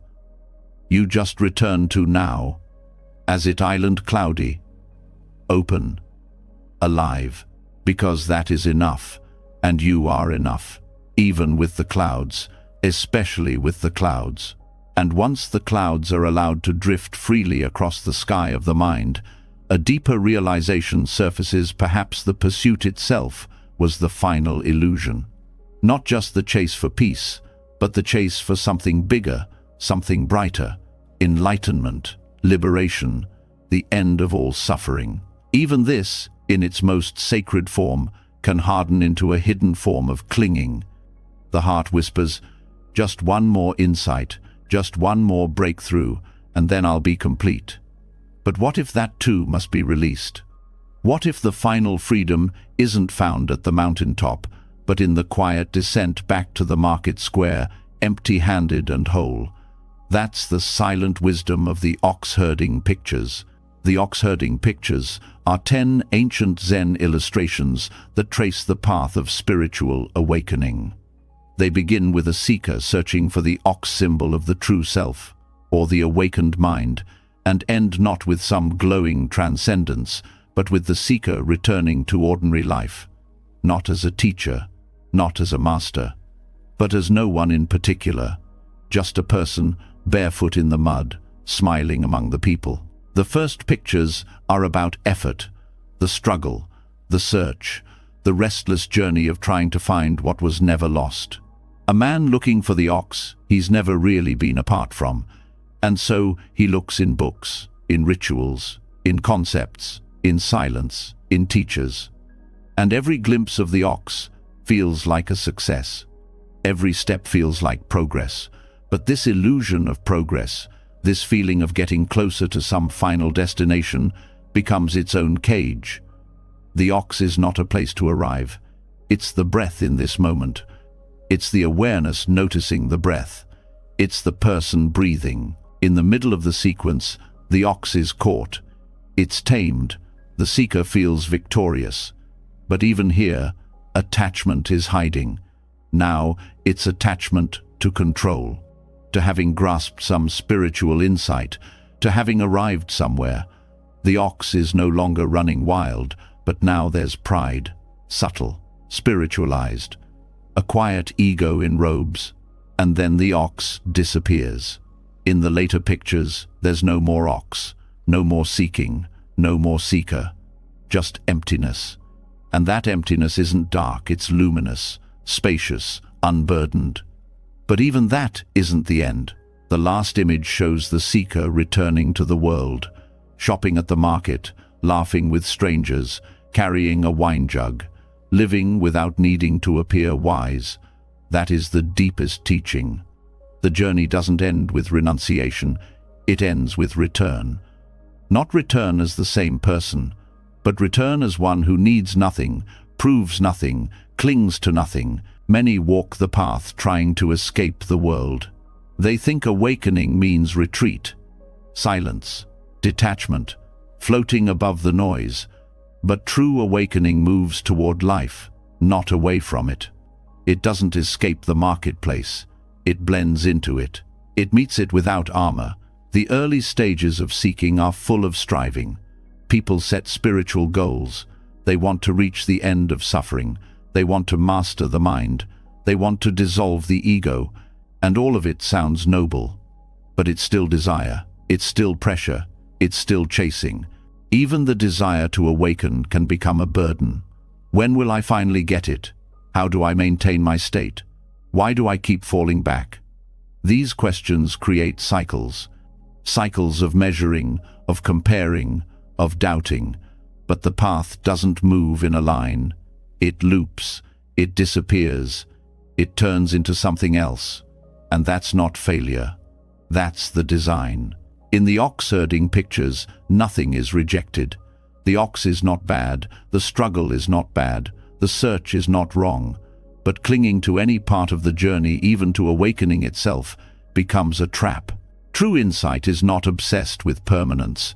It's content with vanishing. Like the ox, like the seeker, like the need to seek. One day the whole project falls apart. And in that falling apart, there's relief, there's laughter, there's a soft return to the ordinary. The seeker who returns to the marketplace is not pretending to be humble. They have forgotten to be anything. They aren't trying to help others. Their presence just helps. They don't hold teachings. Their life becomes the teaching. And they don't walk around telling people they're enlightened. They're too busy helping someone pick out turnips or finding a missing goat. Many chase spiritual highs, peak experiences, moments of oneness, states of bliss. But those pass. They have to.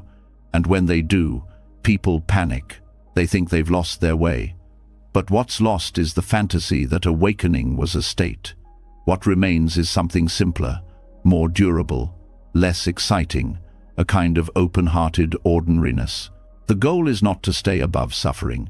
It's to meet suffering without resistance, to walk through the world without armor, to return to the market without forgetting the silence within, not as someone special, not as someone awakened, but as someone real. Letting go of the need to reach enlightenment is not the same as giving up. It's trusting that there's nothing to reach, nothing missing, no self to fix, no final insight that will make everything perfect. Just this moment, and then this one. In Zen, it's said that before awakening, mountains are mountains. During awakening, mountains become rivers. But after awakening, mountains are mountains again. The difference is the clinging is gone, the struggle is gone, the ideas about what it all means, gone. The seeker doesn't vanish, the struggle doesn't vanish, but the compulsion to fix, to achieve, to arrive that softens. that falls off, that dies a quiet death. And what's left is life. Simple, messy, honest, lived without pretending to be free from it. You're allowed to want peace, to want awakening. But don't turn that desire into a chain. Don't make it another weight to carry. The ox-herding pictures aren't instructions, they're reminders that the journey is not about becoming someone, it's about unbecoming everything that was never needed. And when you finally stop trying to be awake, that's when the deepest peace slips in, not as a dramatic event, but as a quiet return. A return to walking barefoot, to doing the dishes, to talking with strangers without needing to impress.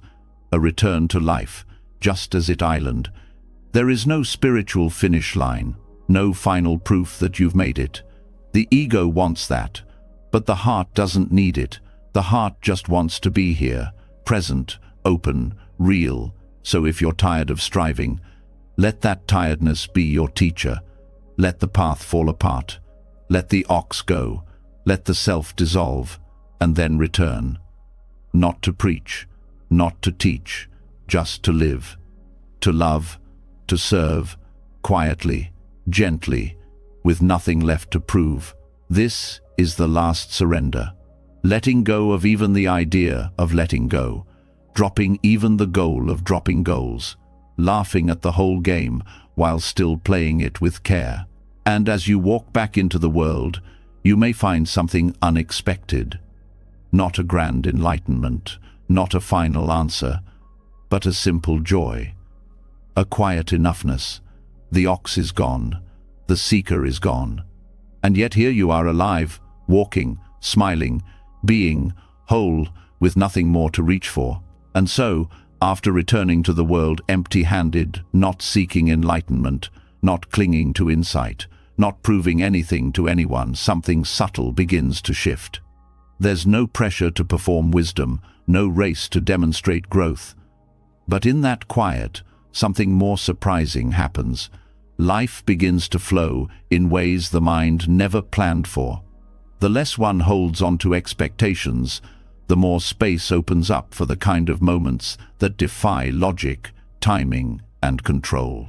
This is where the lesson of the empty cup begins, not as a metaphor, but as a way of being. A famous Zen story tells of a student visiting a master. The student comes full of knowledge, full of questions, full of eager conclusions. The master pours tea into the student's cup, but keeps pouring until it overflows. The student cries out, "It's full, no more will go in." The master replies, "Exactly. You are like this cup, so full of your own opinions and certainties, there is no space for anything new." The lesson isn't just about humility, it's about making room. Letting go of what fills the mind so that life can offer something unexpected. Most people don't realize how many expectations they carry. About how a day should go, about how others should behave, about how success should look. Even spiritual growth becomes infected with silent assumptions. There's a belief that certain practices should lead to certain results, that meditation should bring peace, that healing should follow a clean timeline, that awakening should feel transcendent. But none of this is guaranteed, and none of it is needed for life to be deeply meaningful. An empty cup doesn't mean having nothing, it means being open to anything, and that's rare. The ego clings to plans, the mind searches for guarantees, the heart aches for what it thinks it deserves. But grace, true, surprising, soul-shifting grace, doesn't enter where there's no room. It arrives in the gaps, the spaces where the mind pauses, the moments where expectation is dropped like a heavy stone. Letting go of expectation doesn't mean being passive, it means being present, noticing what's here instead of what was supposed to be. Most disappointment isn't caused by life, it's caused by the story of what life was supposed to be. And the more that story is clutched, the harder it becomes to see what beauty is already unfolding. Think of all the times life surprised you, a sudden conversation that changed everything, a stranger's kindness that shifted your mood, an opportunity that came only after a door slammed shut. None of it could have been predicted, None of it could have been forced. And yet, it came. It came when there was room. When the mind is full of fear, there's no space to recognize joy. When it's full of past hurt, there's no space to feel what's blooming now. When it's packed with mental noise, worries, fantasies, judgments, there's no space for stillness to breathe. The cup is full, but it's not nourishing. It's overflowing with habits, beliefs, and patterns that no longer serve. The empty cup is not about becoming blank, it's about becoming receptive. In the same way, a musician pauses between notes, or a painter leaves blank space to make the subject breathe, life also requires room. But society worships fullness, full schedules, full resumes, full shopping carts. And so people rarely feel the emptiness that allows something deeper to enter. In Buddhist teachings, shunyata, or emptiness, doesn't mean void or absence. It means openness, interdependence, freedom from fixed identity. An empty cup can hold tea, water, wine, or nothing at all. And in that flexibility lies its beauty. The moment you say, "Only this should happen," you close the door to the thousands of other things that could. Letting go of expectation is also an act of trust.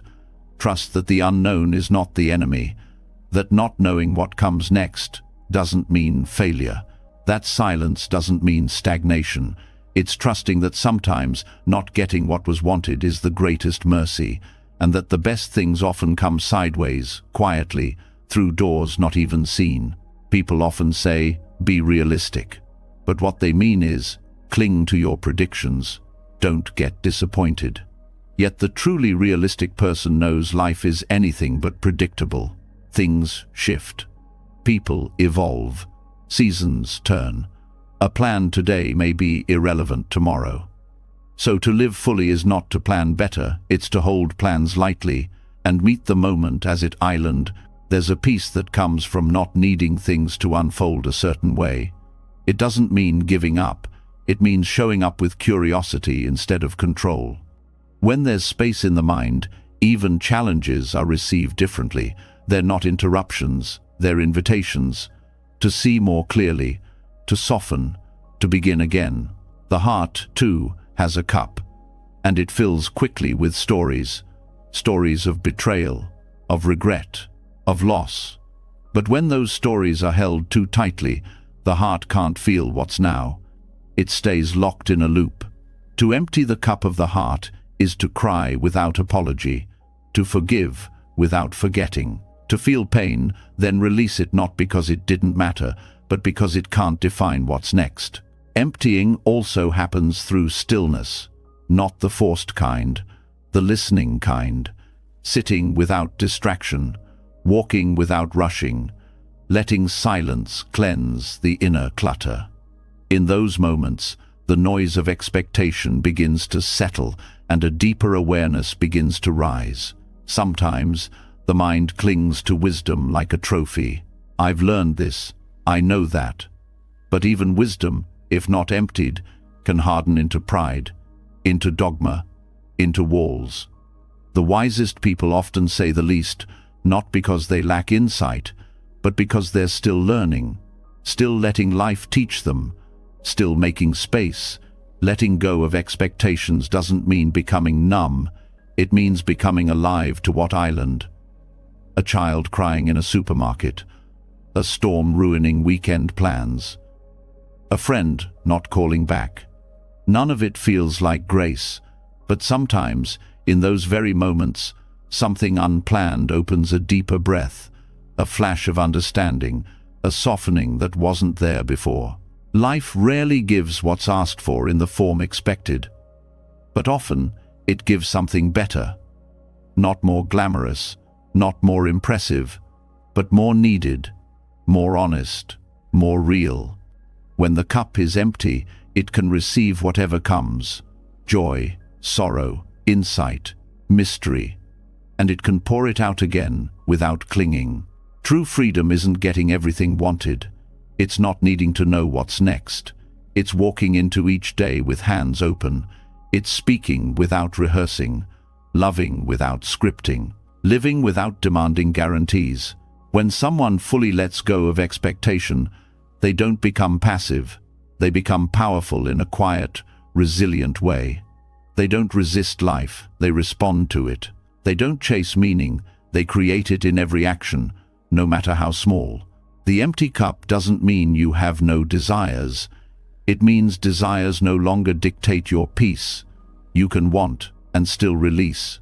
You can act and still surrender. You can dream and still welcome surprise. Grace, by nature, can't be controlled.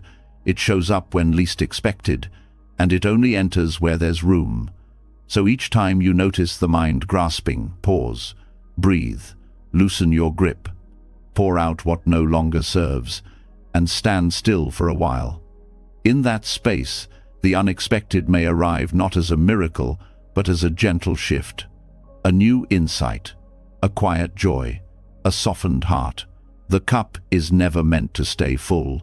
It is meant to hold, release, and receive again. That is its gift. That is its nature. That is the quiet art of making space for the unexpected. And just like that, as the cup empties and the soul learns to release its grip on outcomes, a different kind of strength begins to stir. Not the kind made of willpower or declarations, but the kind that bends without breaking. In the quiet space where control is let go, there's something else waiting. Something softer, something stronger. The kind of resilience that doesn't resist the storm, but flows with it. The bamboo does not stand tall by being rigid. It survives the wind because it bows. When life collapses unexpectedly, jobs lost, relationships ended, identities questioned, the first instinct is often to cling harder, to hold tighter to titles, roles, routines, and images of who one believes they are. But this rigidity is often what causes the deepest suffering. The tree that refuses to bend in the wind is the one most likely to snap. And so, the wisdom of the bamboo offers a different kind of lesson, one not grounded in force, but in flexibility. In many cultures, bamboo represents strength, but not because it's the hardest plant, because it's the most adaptable. It sways, it yields, it stretches far before ever reaching a breaking point. And in that bending, there's a quiet power, a trust in motion, a wisdom in release. This kind of strength is not celebrated enough. Society praises those who stand firm, who never change their minds, who cling to identity as if it's sacred. But what if the greatest freedom lies not in holding tight, but in letting go? Think of how much suffering is caused by trying to maintain a fixed identity, the need to be seen as successful, even when crumbling inside, the need to play the role of the strong one, even when exhausted, the need to always be right, even when growth means being wrong. Identity becomes a prison, not because it's false, but because it's frozen. And life, by its very nature, is not still. To bend is to recognize that who you are is not a fixed object. It's a process. It's a series of unfoldings. One day the role is teacher, the next it's learner. One season it's caretaker, another it's seeker. When identity is held too tightly, change becomes terrifying. But when flexibility is embraced, change becomes an ally. Flexibility does not mean weakness, it means wisdom. A river carves through mountains not because it is strong, but because it yields, it adapts. It flows around the unmovable, and over time it changes the very landscape. This is the power of softness. This is the resilience of bending. When pride takes hold, bending feels like defeat. To say, "I was wrong," feels like failure. To say, "I need help," feels like weakness. But pride is brittle. It cannot bend. It cannot evolve. And so it breaks under pressure. True resilience comes from humility, the kind that allows space for mistakes, for shifts, for growth. Think of a moment in life when everything felt like it was falling apart. The loss of a dream, the betrayal of a friend, the collapse of plans. In those moments, what kept you going wasn't your control. It was your capacity to adapt, to soften where you wanted to harden, to keep moving when standing still felt safer. Flexibility doesn't erase the pain, it simply means the pain doesn't define what comes next. Letting go of rigidity also means letting go of the illusion that everything must make sense right away. The need to find meaning immediately can create more suffering. Sometimes, the lesson isn't visible until much later, and until then, the most resilient thing to do is keep bending, keep listening, keep allowing. In the natural world, flexibility is survival. Animals migrate, trees shed leaves, cells in the body constantly regenerate. Nothing stays fixed. And yet, humans often believe their value lies in consistency, in always being the same. But what if the soul is meant to evolve? What if your very purpose is to be shaped by experience, not defined by it? Letting go of rigidity in roles also frees others. When someone is always expected to be the strong one, they can't breathe. When someone is always expected to be the cheerful one, they can't grieve. When someone is only loved for being useful, they can't rest. Flexibility in identity allows space for the full spectrum of being. Flexibility is also an act of deep listening to yourself, to the moment, to what is actually needed now, not what was needed yesterday. This moment might require stillness. The next might call for boldness. One day, silence heals. Another day, speaking truth does. The flexible soul doesn't resist these shifts, it responds to them. In Buddhist teachings, the middle path is often misunderstood as a compromise. But it is not weakness, it is balance. It is wisdom that doesn't lean too far in any direction, that knows how to center itself, not by rigid discipline, but by gentle correction, like a dancer adjusting mid-step, like bamboo swaying but not falling. In meditation too, this flexibility matters. Some days the mind is loud, other days it's calm. The point is not to force silence, but to meet the mind as its island, to bend with it, not against it, to sit, not to achieve, but to allow. The practice isn't perfection, it's presence. Relationships thrive when flexibility is present. The ability to say, I was wrong, or I've changed my mind, or let's start over. Rigidity demands being right.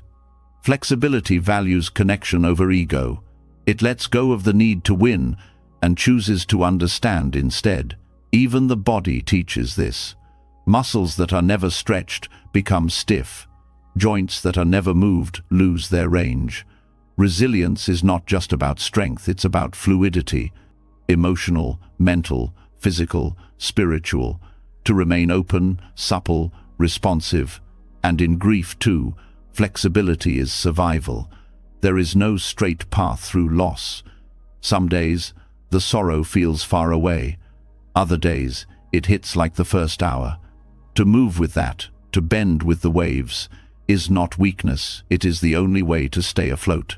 Flexibility also means not needing to define everything. Not every feeling needs a label, not every moment needs a conclusion. Sometimes, the most profound thing one can do is let things be, let them unfold, let them move through and beyond. The bamboo bends because it trusts the storm will pass. It doesn't resist the wind, it dances with it, and when the storm is gone, the bamboo is still standing. Not because it fought harder, but because it surrendered more wisely.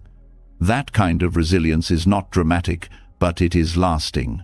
There is something beautiful in not always having to be right, in not always knowing the answer, in allowing mystery. The flexible mind makes space for wonder, for surprise, for transformation. The rigid mind, by contrast, only makes room for what already fits. Letting go of pride is perhaps the hardest part. The part that says, I should be beyond this, or this shouldn't affect me anymore. But healing is not linear, and growth is not a checklist.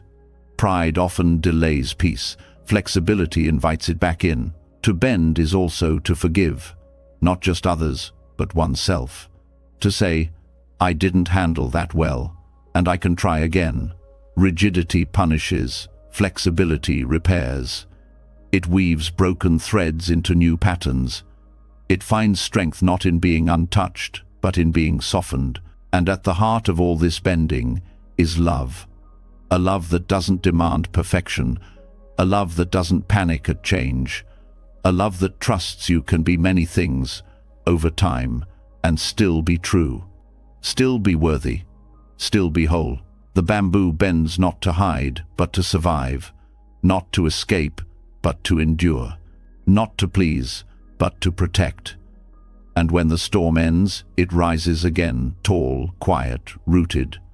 That is the quiet strength of flexibility, not louder than pain, but deeper. Not faster than time, but wiser. Let that be enough. Let yourself bend when needed. Let yourself stretch when called. Let yourself flow where life moves, and trust deeply, quietly, that you will not break. And, just like the bamboo that returns upright after the storm, quiet but unshaken, there comes a moment when even the mind's most persistent tempests begin to fade. Not because they've been conquered, but because something deeper has been understood. It's no longer about resisting the force. It's about recognizing the illusion behind it. And this brings us to a moment of great tenderness, one that reveals the heart of the inner struggle not as a fight to win, but as a presence to be understood. It's the final visit of Mara. Mara is not a villain in the way stories often cast shadows. He doesn't carry weapons, doesn't roar through the forest, doesn't trap anyone physically. Instead, Mara whispers the thoughts that feed self-doubt, fear, anger, craving, and despair. He is not outside. He is the voice within that question's worth, that resurrects past wounds, that ignites silent wars under the skin. And yet, in the Buddha's final days, when Mara visits again, something remarkable happens. There's no battle, no banishment, no resistance. There is, instead, an offering of tea. That moment reveals something far more powerful than discipline. It reveals acceptance, and not the passive kind. This acceptance is wise. It sees clearly. It meets the darkest thought without panic. It says, I see you.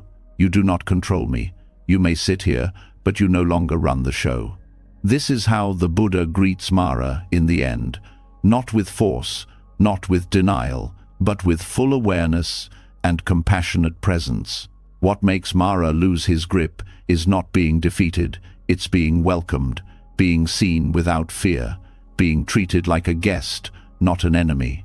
That response removes the fuel from the fire. And that's the lesson. Negative thoughts thrive on rejection, on being pushed away, on being feared. They lose power when brought into the light with steady, calm attention. Many live in a constant state of silent combat, waging war against their own minds. Thoughts arise unwanted, intrusive, uncomfortable, and the reaction is immediate. Get rid of it, fight it, suppress it. But that fight becomes the trap. The more resistance, the more attention. The more attention, the more rooted the thought becomes. It's like trying to silence an echo by shouting at it. The story of Mara is a mirror. It reflects the parts of ourselves we label as unworthy, the inner critic, the anger, the craving, the sadness. But labeling them as enemies only feeds their strength. When the Buddha sees Mara, he calls him by name, not in fear, but in recognition. Ah, Mara, he says gently, you are here again. This act of naming is not just poetic, it is powerfully disarming. Naming brings consciousness, consciousness brings space, and space interrupts the cycle. Negative thoughts are not proof of failure, they are part of the human experience. What transforms the experience is how they are met. Meeting them with curiosity instead of judgment changes everything. Asking, where did this come from? Or, what is this trying to protect? Opens a new path. A path not of control, but of understanding. Letting go of the battle doesn't mean giving up. It means changing the nature of the relationship. Instead of trying to win against the inner voices, the path is about inviting them to speak and listening without being consumed. This isn't easy, especially when those thoughts are tied to pain, but compassion disarms what force cannot. Mara appears most strongly when things are quiet. In moments of stillness, during meditation, at night before sleep, he comes dressed as restlessness, as doubt, as distraction. He says, "This silence is dangerous. Do something." And often people obey, not because they want to, but because silence becomes unbearable when they don't know how to hold what rises in it. But what if silence isn't empty? What if silence is just the space where truth waits beneath all the noise? When Mara says, "This isn't working," compassion replies, "I hear you, but I'm staying."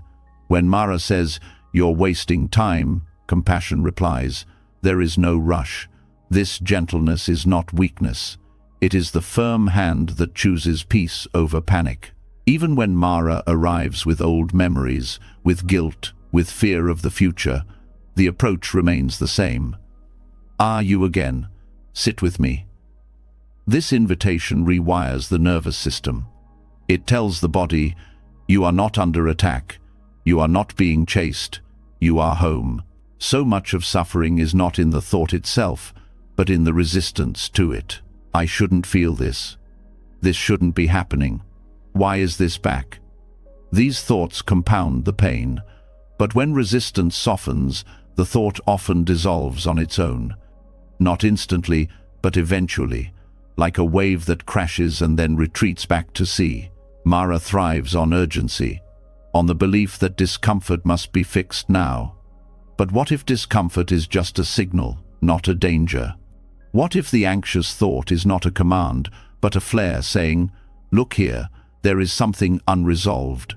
Ignoring it or fighting it will only delay healing. Sitting with it, gently, begins to unwind the knot. Letting go of the battle also means letting go of the idea that one must be constantly positive to be spiritual or enlightened or worthy.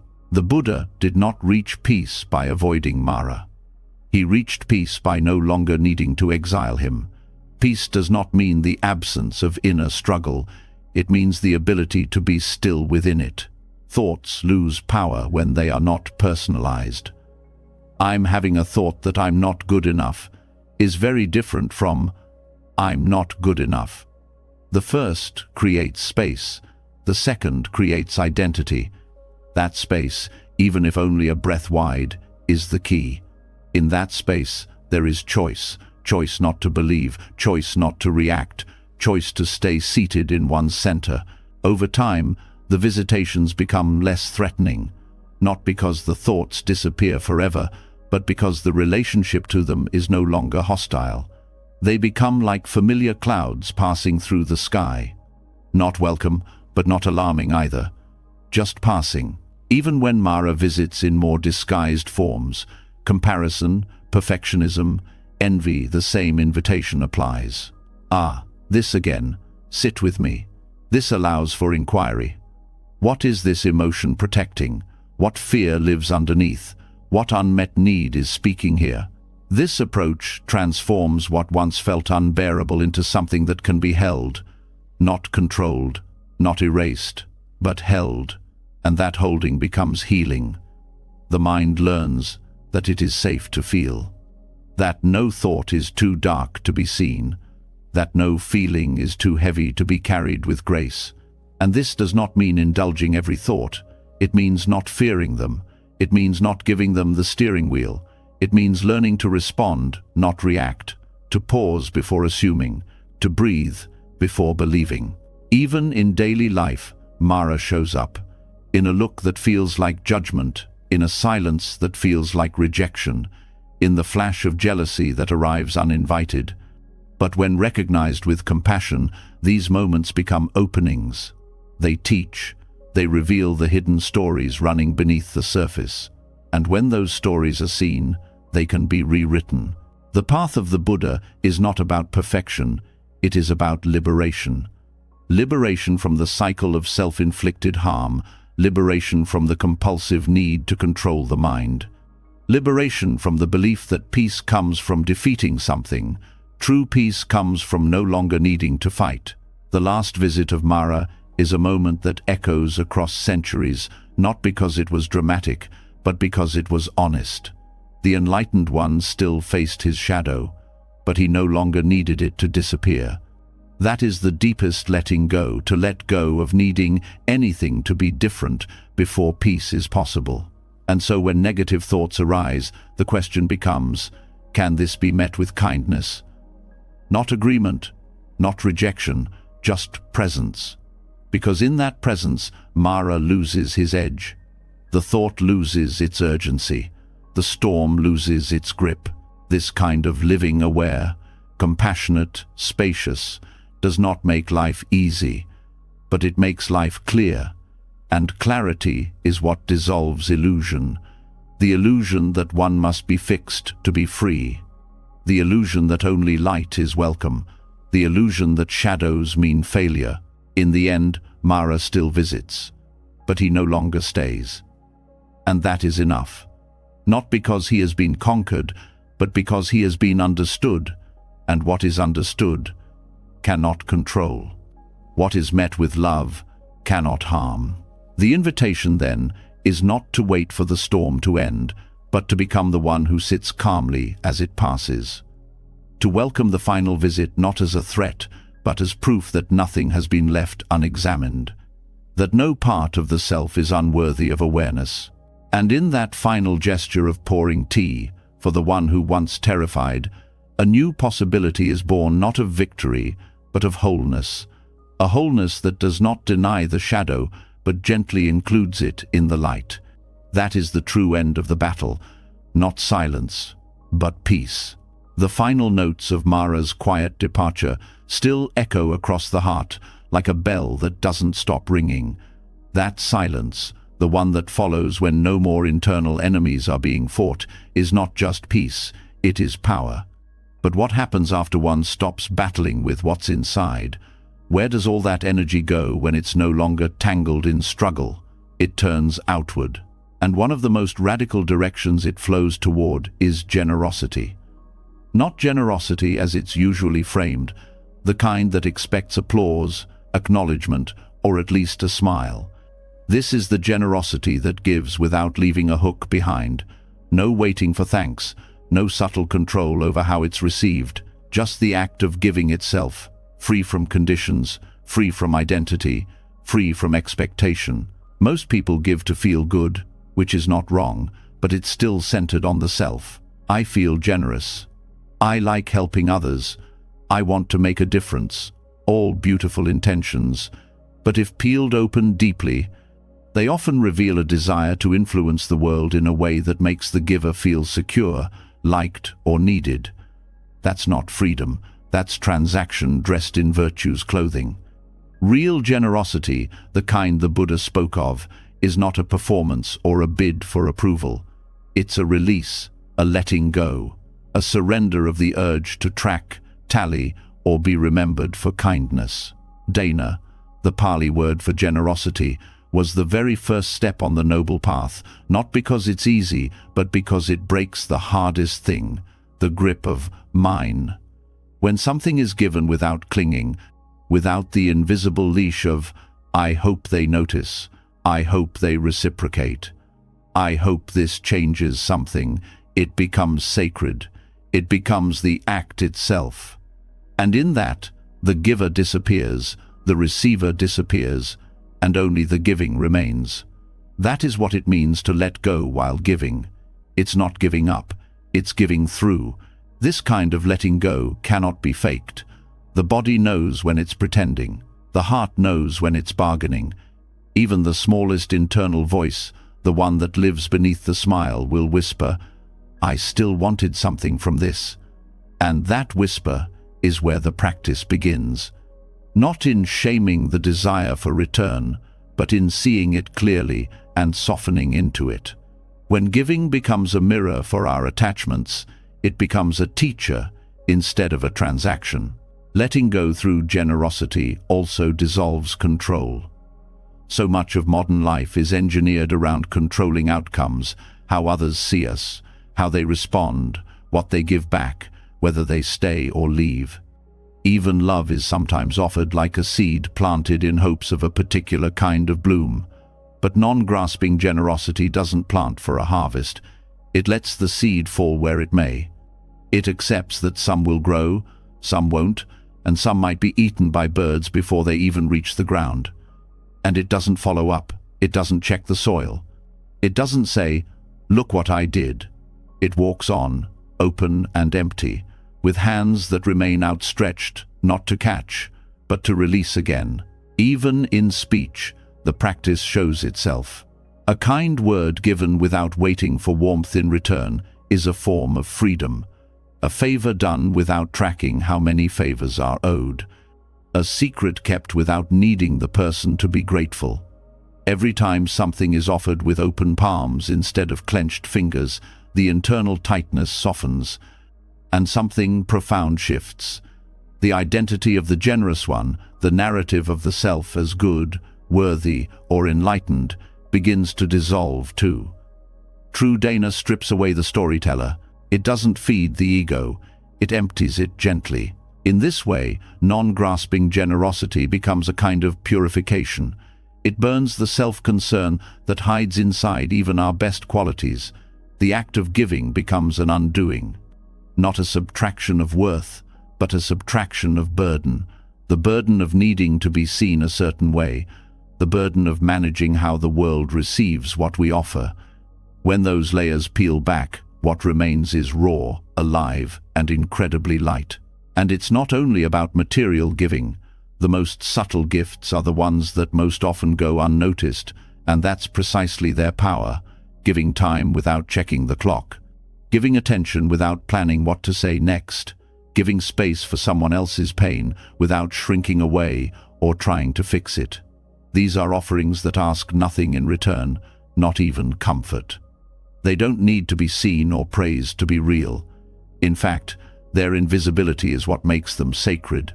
There's also the paradox that the less we expect from our generosity, the more deeply it nourishes. When someone offers water to a stranger without knowing if it's appreciated, that gift becomes a moment of freedom. But when someone gives and waits to be thanked, even if silently, the giving turns into a debt ledger. It becomes heavy, and eventually, that weight turns into resentment. They didn't appreciate me. They didn't acknowledge what I did. But these statements reveal that the giving was never free. It was always a negotiation with a hidden clause. Appreciate me, or I'll suffer. In letting go of that clause, the suffering dissolves with it. Even in spiritual practice, generosity can become sticky with identity. Meditators who give time to others sometimes wrap their offerings in silent contracts.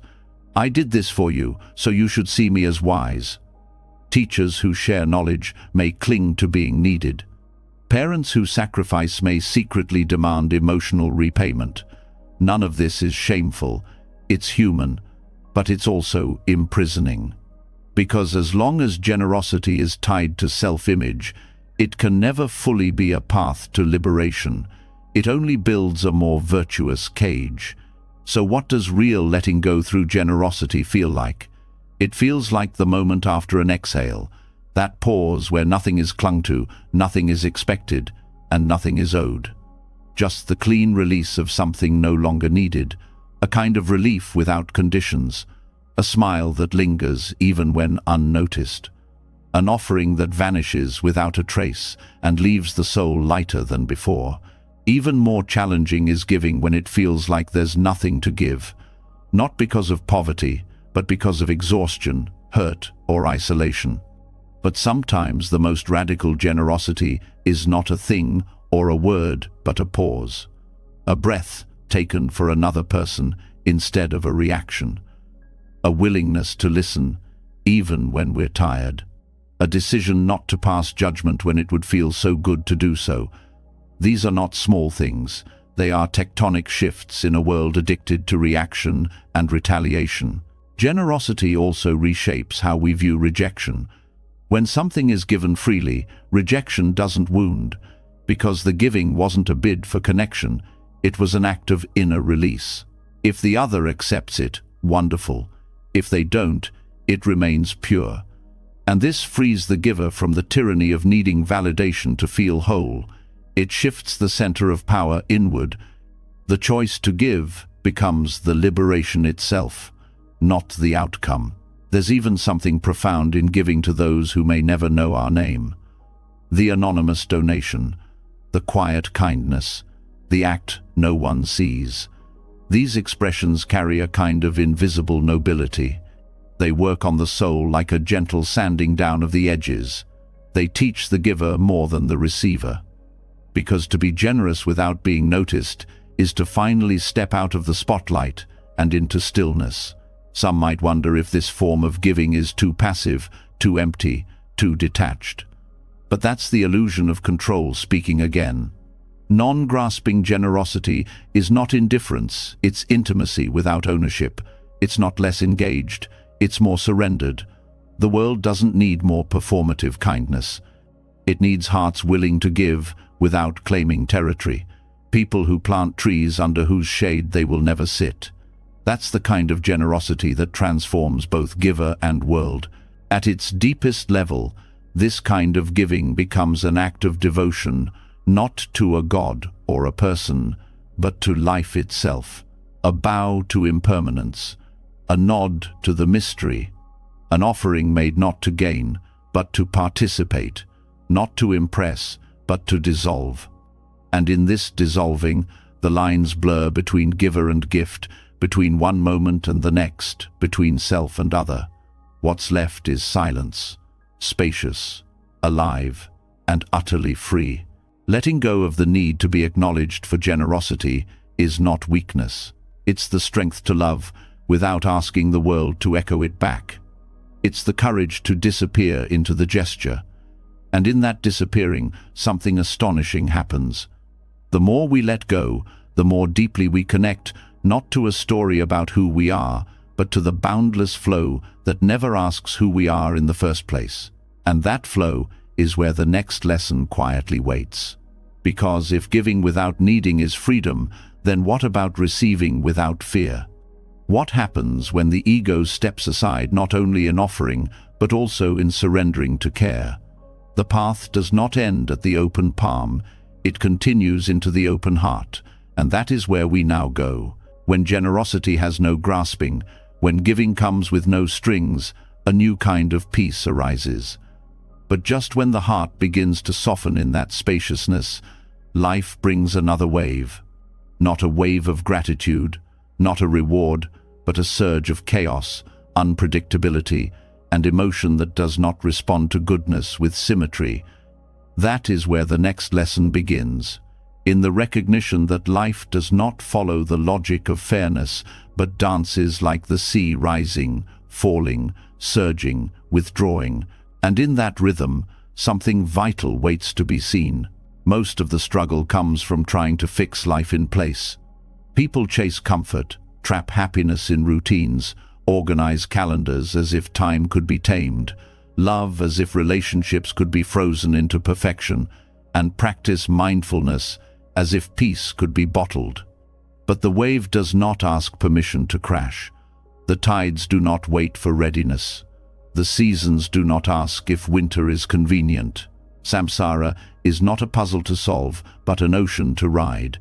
And those who learn to surf the chaos become intimate with a deeper kind of strength, not the strength of resistance, but the strength of flexibility. The more one tries to tame samsara, the more brutal it becomes. Every plan disrupted, every dream delayed, every emotion misunderstood becomes a personal failure. The stories in the mind tighten around the neck. It starts to feel like life is happening to you. But that feeling is not because of life, it's because of the grip. The wave cannot be stopped, but the grip can be loosened. There's an old story of a monk who fell into a raging river. The current tossed him toward jagged rocks and over sharp drops. Spectators screamed from the banks, helpless. But the monk reappeared miles downstream, unharmed, laughing. When asked how he survived, he said, "I became the water. To become the water is not to surrender to despair. It is to stop bracing. It is to feel the direction of the current and move with it without losing oneself. That is the art of letting go of control without letting go of discernment. Surfing samsara means feeling the wave under your feet, but keeping your balance in the moment, not in the map. No one controls the ocean. But every surfer knows the rhythm of waves can be felt in the body, and that rhythm is enough. Buddhism never promised to end the ocean. It promises to end the illusion that you are its victim. Samsara includes birth and death, joy and grief, gain and loss. It spins the wheel without asking. But the heart that knows how to rest in the spin, how to breathe in the motion, becomes less shaken. This is not detachment by numbness. This is intimacy with impermanence. Control is seductive. It feels like safety. But what it produces is tension, anxiety, and an endless hunt for perfect outcomes. Control demands guarantees. Wisdom watches patterns. Control resists failure. Wisdom expects tides. Control builds walls. Wisdom rides waves. One of the most painful attachments is to emotional predictability. People often believe they should always feel a certain way, calm, productive, grateful, peaceful. When emotions change like the weather, they interpret it as weakness. But thoughts are waves, feelings are waves, moods are waves. Clarity comes, then it goes. It is not a problem to fix. It is a motion to observe. There is a beauty in the fleeting nature of experience. The ocean does not grieve the wave that just passed. It is already forming the next. The one who lets go of taming begins to ride the rhythm instead. And that rhythm becomes its own kind of peace, not because it eliminates chaos, but because it includes it without flinching. Trying to tame samsara leads to blaming oneself for every downturn. It creates shame around grief, guilt around anger, resistance to rest. It creates inner judges that whisper, "If you were more spiritual, you wouldn't feel this." But wisdom does not avoid the low tide. It sits with it. It does not try to speed up recovery. It listens to what sorrow teaches. A wave carries you farther when you stop thrashing. The same applies to sorrow. The same applies to confusion. Stillness is not always a destination. Sometimes it's what arises when resistance quiets. Letting go of the need to tame also means letting go of the illusion that progress is linear. One day you feel clear. The next, everything is fog again. This does not mean you are back at the beginning.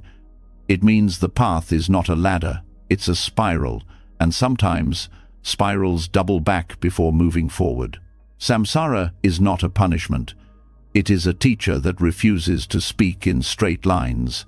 It teaches through contrast, through texture, through the unexpected. And once it is no longer treated as an enemy, its lessons begin to land differently. Not as disruptions, but as invitations to deepen the inner stance of balance. To surf samsara is to become a witness to both chaos and stillness with equal intimacy. It is to stop labeling days as good or bad, and instead greet each one with curiosity. The wave that crashes might be followed by the one that lifts. The joy that vanished may have left a silence wide enough to hear truth. The pain that came without warning might have softened something hidden. Sometimes, in the attempt to tame samsara, people chase enlightenment like a finish line. But what if enlightenment is not an escape from the wave, but a posture within it? What if the awakened ones are not those who float above reality, but those who laugh while soaked in its salt? The more one loosens the grip on outcomes, the more life begins to move again. It is often the chase that exhausts. It is the grasp that tightens pain. But the breath that returns to presence again and again becomes a surfboard in the storm. Balance is not stillness. It is adaptation.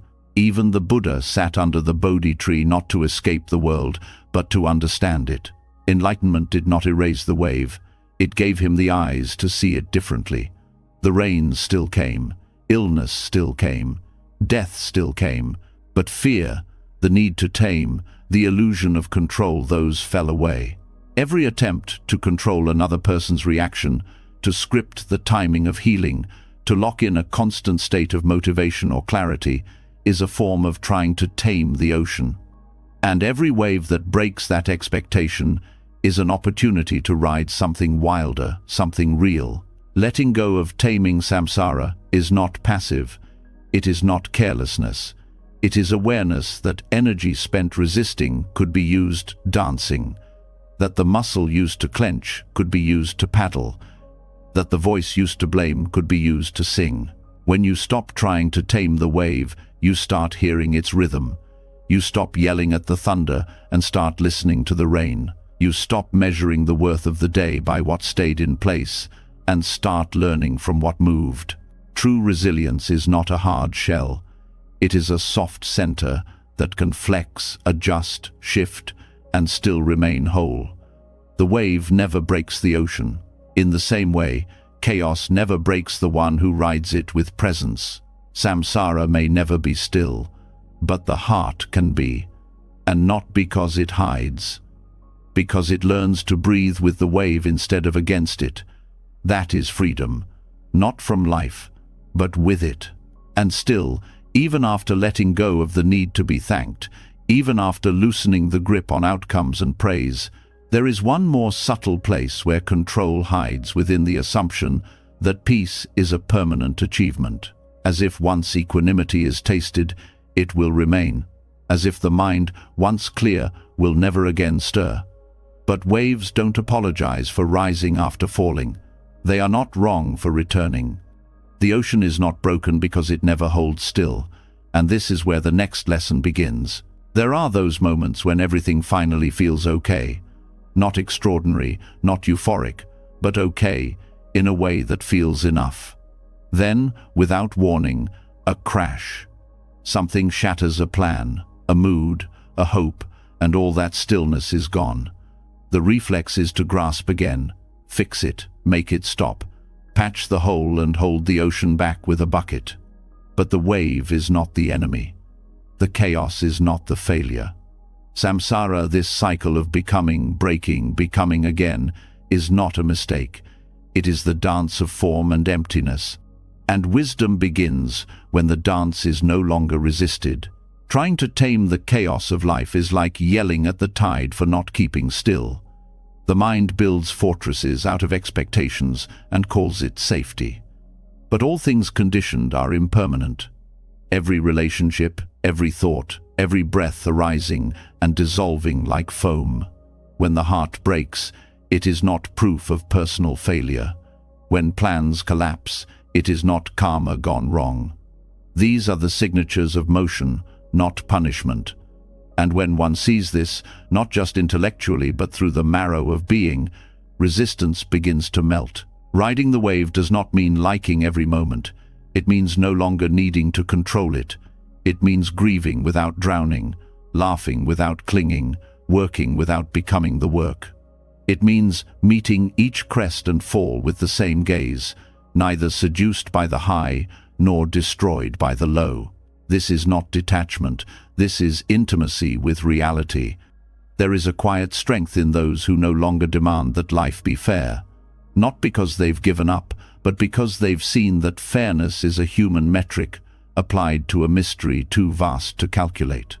Life unfolds not by fairness, but by interdependence.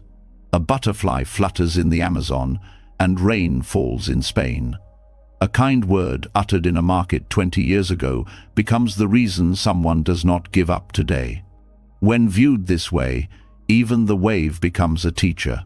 Most people wait for the storm to pass so they can feel calm. But the teaching of the Dharma is not about waiting. It's about seeing that even in the storm, there is something unshaken. There is a silence, not silenced by thunder, a stillness under the surface. The calm is not after the wave. The calm is inside the one who surfs it. And surfing doesn't require special talent. It requires presence, feet not anchored in sandcastles, but knees bent, heart open, and eyes awake.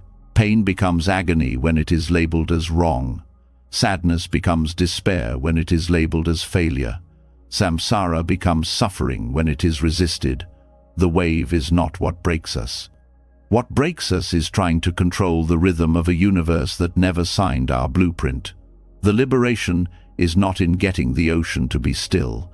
The liberation is seeing that we were never separate from it. Every attempt to tame life is an attempt to deny its wisdom. Control is often fear in disguise. It is the child who builds walls around their heart after one betrayal and forgets to open the gate again. It is the planner who micromanages the future to avoid past pain, only to find that life does not follow spreadsheets. Surrender is not the enemy of progress. It is its foundation. Because when we stop resisting, energy is freed. What was once used to fight the current is now used to float, to notice, to breathe. Even enlightenment, if grasped, becomes another chain. Even serenity, when clung to, becomes another desire. True freedom is not having it all figured out. It is being at peace even when nothing makes sense. It is bowing to the wave, not to worship chaos, but to acknowledge its inevitability. The bow says, "I see you, I won't run, teach me." There is a Zen story of a monk who asked his master, "How do I enter the way?" The master replied, "Do you hear the sound of the stream?" The monk nodded. "Enter there," said the master. The sound of the stream, the crash of the wave, the messiness of a breakup, the sting of rejection, the joy of birth, the grief of death, all of it. That is the way, not separate, not obstacles, but doorways. When we insist on taming every wave, we lose our curiosity. We become so busy trying to control the script that we forget to watch the play unfold. And sometimes, the plot twist is the exact medicine the soul needed. The lost job that made room for the calling, the breakup that broke the ego, the illness that returned one to what matters. Life is not a straight path to clarity. It is a spiral staircase where each step down is also a step up. Samsara is not just suffering. It is the teacher dressed in impermanence. It is the reminder that joy and sorrow wear the same face, just lit by different moons. And riding the wave does not mean bypassing pain. It means feeling it fully without building a dam. It means allowing tears to fall without turning them into a story of inadequacy. It means trusting that the wave has rhythm, even if it doesn't follow yours. The ego wants the wave to make sense. The heart just wants to feel it. And when one finally allows the heart to feel raw, tender, open, something shifts. Control begins to fade, not in defeat, but in trust. Trust that the wave will not carry you away. Trust that groundlessness is not the same as danger. Trust that surrender is not giving up, it is coming home. In surfing, one learns quickly that stiffness leads to falls. Rigidity is the opposite of balance. The body must sway, adjust, respond. So must the mind. The thoughts that say, "This shouldn't be happening," are like locked knees on a moving board. They cause collapse. But when the mind says, "This is what is," the muscles of resistance loosen, and with looseness comes grace. We do not become free by changing the waves. We become free by changing our relationship to them, by no longer believing that calm means control, by no longer seeking a life without motion, but a mind that can move with life, by realizing that wisdom is not the absence of difficulty, but the intimacy with it. To ride samsara's wave is to accept that life includes loss, unpredictability, death, and rebirth. It is to know that the self who clings cannot survive the ocean, but the self who bows becomes the ocean. No longer separate, no longer threatened, just a movement of water, aware of itself. And this awareness, gentle and wide, holds everything. The storm, the stillness, the desire to fix, the ache of not knowing, all of it is seen. And in this seeing, there is space. And in space, there is freedom. Not the freedom of control, but the freedom from needing it. The wave never promised to behave. It only promised to be real, and that's enough. The teaching is simple, but not easy. Stop trying to tame the wave. Learn to ride it. Let it carry you, crash you, teach you. And when you rise again, salt on your skin, hair in your eyes, heart open, you'll realize the wave was never the enemy. It was the path. Underneath the shimmering surface of every wave lies the ocean's depth, untouched, unmoved. And so the dance of chaos and surrender from before now leads into an even subtler unraveling, where the question is no longer about riding life's turmoil, but about realizing who or what is riding at all. If the wave is never permanent, neither is the surfer. And if identity keeps shifting like foam, maybe what we think we are was never truly the rider to begin with. There's a soft disorientation in realizing that the person who felt joy yesterday may not be the same one who feels sorrow today. Thoughts come and go, emotions rise and dissolve, bodies age, desires evolve. And yet, something clings. It insists on saying, I am my body. I am my sadness. I am this memory. I am these thoughts. But what if none of it is truly I? What if the very building blocks we assemble into a self-form, feeling, perception, mental formations, and consciousness are just like sandcastles in the tide? The Buddha didn't offer metaphysical puzzles to confuse people, he offered tools to see clearly. One of his most radical insights is the concept of the 5 aggregates, or skandhas. These are the components that make up what is commonly experienced as a person, not a soul, not an essence. Just a collection of processes, and each one is empty of a stable identity. They don't belong to anyone. They aren't fixed. They don't last. And yet they form the illusion of me. To begin loosening suffering, one must start here not by trying to destroy the aggregates, but by understanding them deeply enough to stop mistaking them for something they are not. Form is the physical body, the flesh, bones, skin, and sensory organs. It's the most obvious part of identity, yet also the most deceptive. The body constantly changes, skin renews. Muscles fatigue, hair falls. Disease and age shift the body's capacity. Still, society glorifies form as if it's a foundation. People sculpt it, decorate it, starve it, indulge it, believing they are beautifying the self. But form is not who is watching, it is what is watched. Just because it is the most visible doesn't mean it is the most real. Feeling arises next. Not emotions, but the immediate tone of experience, pleasant, unpleasant, or neutral. Every encounter, every sound, every touch carries this tonal flavor.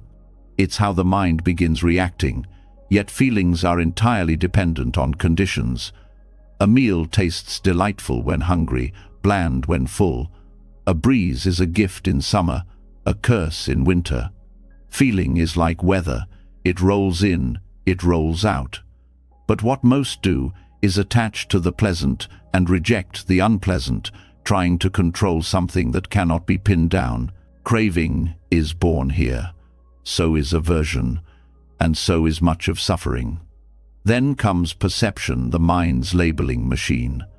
It recognizes patterns, assigns names, links present experience with memory.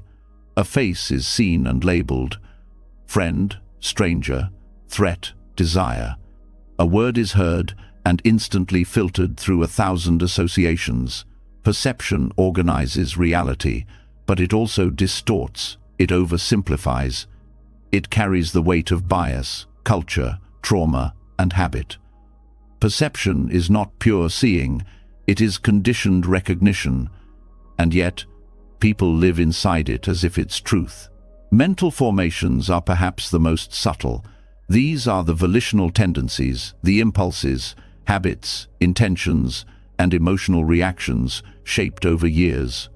When someone flinches at criticism, that's a mental formation. When jealousy arises, that too. They are not chosen in the moment. They erupt from the deep grooves of repeated reaction. These formations often operate beneath awareness, reinforcing the illusion of personality. I'm just an angry person. I've always been like this. But what is called personality is just a bundle of conditioned tendencies. Nothing permanent, nothing unchangeable, and certainly nothing solid. And finally, consciousness, the awareness that knows all the above. It seems like the most trustworthy. After all, isn't awareness what watches the thoughts, sees the colors, feels the feelings? But in Buddhist psychology, consciousness is not a monolithic observer. It's a flickering process that depends on contact with objects. Eye consciousness sees form. Ear consciousness hears sound. Each type arises and passes away depending on conditions. It is like a light that turns on only when a wire is touched. It's not a soul. It's not a witness. It's a function. To believe that consciousness is me is to confuse the mirror for the one looking into it. When these 5 aggregates are seen clearly, something strange and beautiful happens. The center starts to dissolve. There is no core self gluing them together. They arise together, codependent, but none can be pointed to as, "This is me."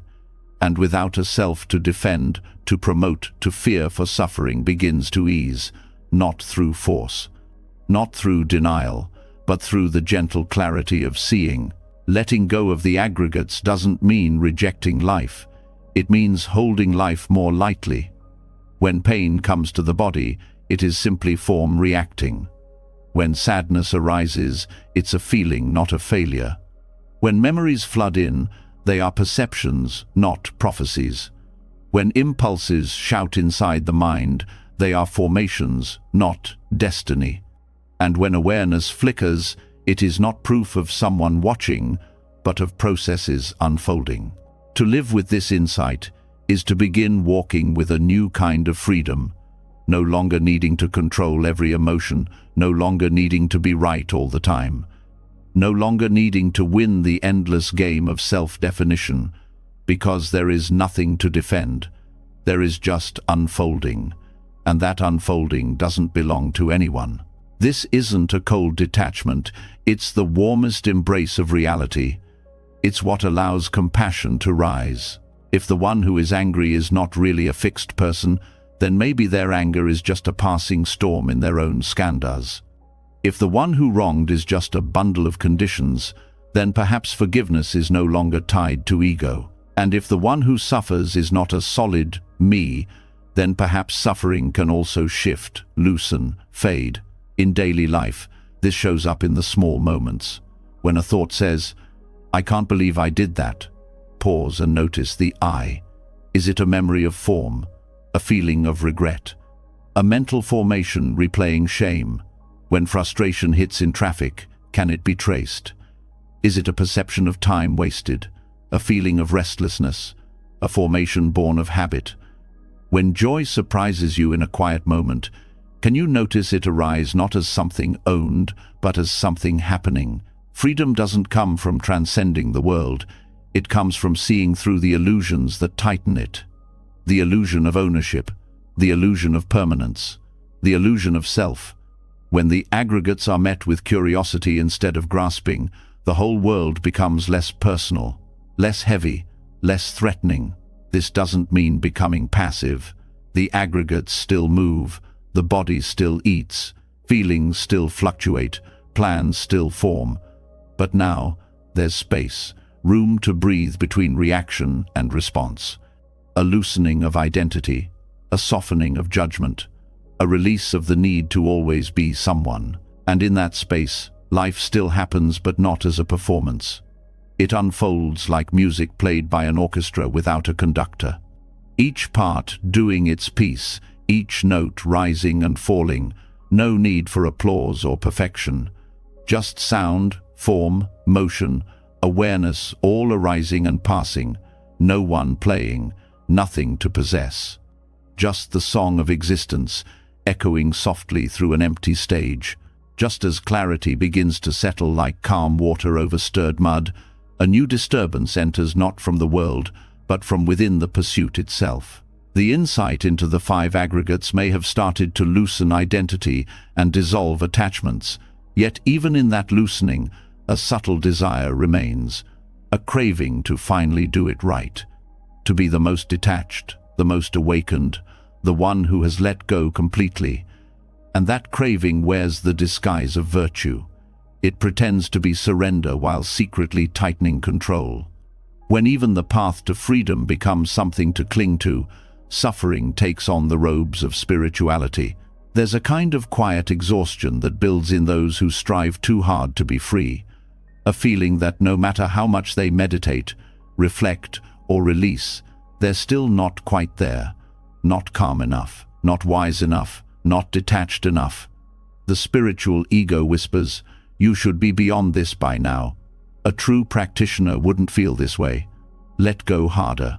But in the very act of trying to perfect detachment, something precious is lost: the softness of being, the honesty of imperfection, the simple presence that needs no embellishment.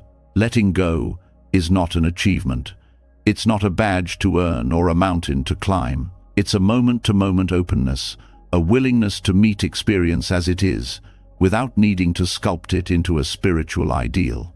But when the mind turns letting go into a goal, it begins chasing it like any other worldly prize. The language may change: liberation instead of success, non-attachment instead of control, but the inner grip tightens just the same. This trap of spiritual perfectionism is especially tricky because it masquerades as wisdom. It quotes sutras, it wears mala beads, it uses silence as a weapon and smiles through suppressed emotions. But its essence is the same as any egoic performance: the need to be someone special, someone awakened, someone above it all. And in that performance, the rawness of being human gets pushed aside. Vulnerability is hidden, confusion is denied, and pain, when it inevitably comes, is treated as a personal failure rather than a natural part of life. One of the most dangerous ideas in spiritual circles is that certain thoughts or feelings shouldn't arise. That once one has let go, things like jealousy, grief, or desire are signs of regression. But the truth is, emotions don't ask for permission. They don't care about your spiritual timeline. They arise because conditions ripen, because the nervous system reacts, because you're alive. To judge them as failures is to place another layer of shame on top of the already difficult experience. And that shame comes not from the Dharma, but from the ego wearing a Dharma mask. The Buddha never taught that awakening was about becoming a perfect robot who no longer feels. He pointed to a freedom that includes emotion, that holds space for the mess, that lets experience arise and pass without adding layers of meaning. But to arrive there, one must be willing to let go of even the desire to arrive. To see that striving to let go is still striving, that craving not to crave is still craving, that becoming obsessed with non-attachment is just another flavor of attachment. It's not easy to recognize this pattern because it feels so noble. Who doesn't want to be free of suffering? Who doesn't want to let go of ego, greed, fear, and control? But when those goals turn into spiritual trophies, the path becomes a competition, quiet, internal, but relentless. And soon, the inner world is filled not with peace, but with constant measuring. Was I mindful enough today? Did I respond like a true practitioner? Am I enlightened yet? True freedom doesn't come from winning that game. It comes from stepping off the field entirely, from realizing that awakening is not a linear climb, but a deepening into what already island, that letting go is not something done, but something allowed. That spiritual growth doesn't always look like progress. It often looks like breaking down, falling apart, grieving what was, and meeting what's here with tenderness instead of judgment. There's a deep relief that washes over those who finally stop trying to be the perfect spiritual person, who let themselves cry without labeling it attachment, who admit to anger without needing to suppress it under layers of faux equanimity, who rest in their confusion without rushing to solve it with a quote from a teacher, because in those raw moments, something more honest begins to emerge. Not the polished self who has mastered detachment, but the humble presence that doesn't need to. And here lies the great paradox. The moment one lets go of letting go, real release begins. Not because they tried harder, but because they stopped interfering. The grasping to be grasp-free ceases. The tension around being tensionless dissolves, and what's left is simplicity, unadorned, unedited, and beautifully flawed. This is not a dismissal of the path. Discipline, meditation, reflection, ethics, all of these matter. But they are not tickets to purity. They are tools for awareness, not weapons of self-judgment. When used gently, they open the heart. When turned into rigid ideals, they close it. The difference lies in intention. Is practice being used to support life or to escape it? To deepen understanding or to perform it? Sometimes the greatest act of letting go is to admit you haven't. To stop pretending. To drop the act. To let yourself be messy, real, unfinished. To trust that awakening doesn't require your performance, it requires your presence. And presence is never perfect. It is enough as it island. Even in meditation, this trap shows up. The mind says, let thoughts go, and then begins scolding itself for having them. It says, return to the breath, then punishes itself for wandering. But what if the wandering isn't the problem? What if the judgment is? What if the real letting go is not forcing the mind into silence, but noticing the noise without getting tangled in it? That's where peace begins, not in controlling the mind, but in befriending it. Spiritual perfectionism also loves to compare. That teacher seems so serene. That friend seems so unattached. And soon, practice becomes a race against other people's masks. But what's shown on the outside is never the full truth. Everyone has their edge. Everyone wrestles with some shadow. And the most awakened ones are usually those who no longer need to prove it. The path to peace isn't paved with polished moments. It's made of missteps, stumbles, returns. It's not linear. It spirals, loops, circles back. It confuses. It clarifies. Then it confuses again. But underneath it all, there's a current of something steady, an awareness that doesn't need fixing. And that awareness doesn't demand that you let go perfectly. It meets whatever's here with a quiet yes. To let go of the letting go is not to become passive. It's to become real, to show up fully, to meet the moment without the added burden of needing it to be anything else. That kind of presence is powerful, not because it controls experience, but because it stops pretending it can. When you drop the pressure to be awakened, something shifts. The shoulders lower, the breath deepens, the eyes soften, and the heart, no longer needing to perform detachment, begins to open. Not just to joy, but to sorrow. Not just to clarity, but to confusion. And in that openness, a different kind of freedom arises, the kind that isn't fragile, because it doesn't depend on getting everything right. The teachings were never meant to become another cage. They were keys. But even keys can be clung to. Even maps can be mistaken for the journey. And even the idea of awakening can become an obstacle if held too tightly. So breathe. Return to the messy now. Drop the need to be the most detached person in the room. Drop the shame of not having let go perfectly. Drop the story that you're behind on some invisible path. There's nothing to catch up to. There's only this moment, waiting to be met with tenderness. And maybe that's the real awakening. Not an escape from being human, but a return to it, fully, authentically, without needing to achieve the perfect version of anything. Letting go is not a final destination. It's a rhythm, a movement, a dance. And the dance continues, not when you master the steps, but when you stop gripping the floor. Just as the illusion of perfect detachment quietly shattered under the weight of its own striving, another truth begins to surface, one that no one escapes. Even the compulsion to let go, even the ego dressed in robes of spirituality, fades when faced with the one teacher that doesn't bend to illusion, death. While the ego can disguise itself in spiritual masks, death strips away every mask.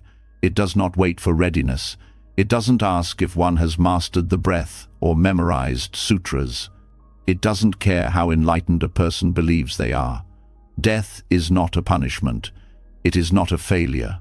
It is the most honest presence in all of life, and it teaches by taking away everything that cannot be held. This is not a reflection meant to inspire fear. Quite the opposite. Fear clings to the fantasy that things could last forever. Fear begs for more time, more control, more chances to arrange life just right. But the Buddhist view of death does not come from fear. It comes from clarity. Death is not the enemy of life. It is what makes life urgent, vivid, impossible to hoard. It invites a different relationship with time, one that isn't about squeezing the most in, but about letting go of what no longer matters. The awareness of death is not morbid. It is liberating because it exposes the great lie of permanence. And with that lie gone, there is nothing left to protect, nothing to arrange, nothing to postpone.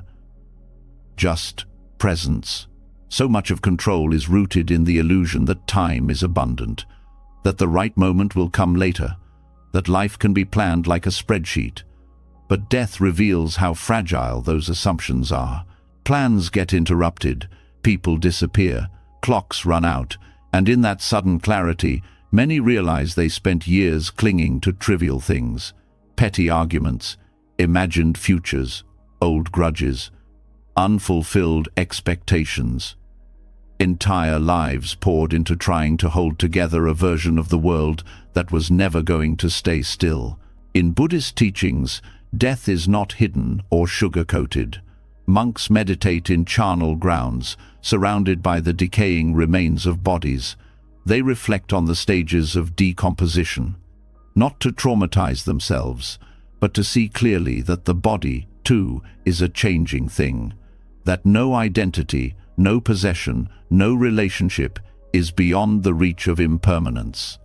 This kind of contemplation is not meant to make one numb or cynical. It is meant to make one awake, wide awake to what actually matters, to what is fleeting, to what is worth releasing. When the truth of death is faced directly, a strange tenderness often follows, not despair, but deep compassion.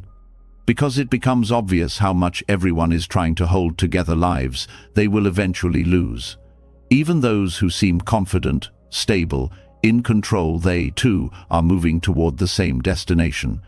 And when that is seen clearly, it softens judgment. It quiets the need to dominate. It whispers, "Let go. You don't have to carry all this."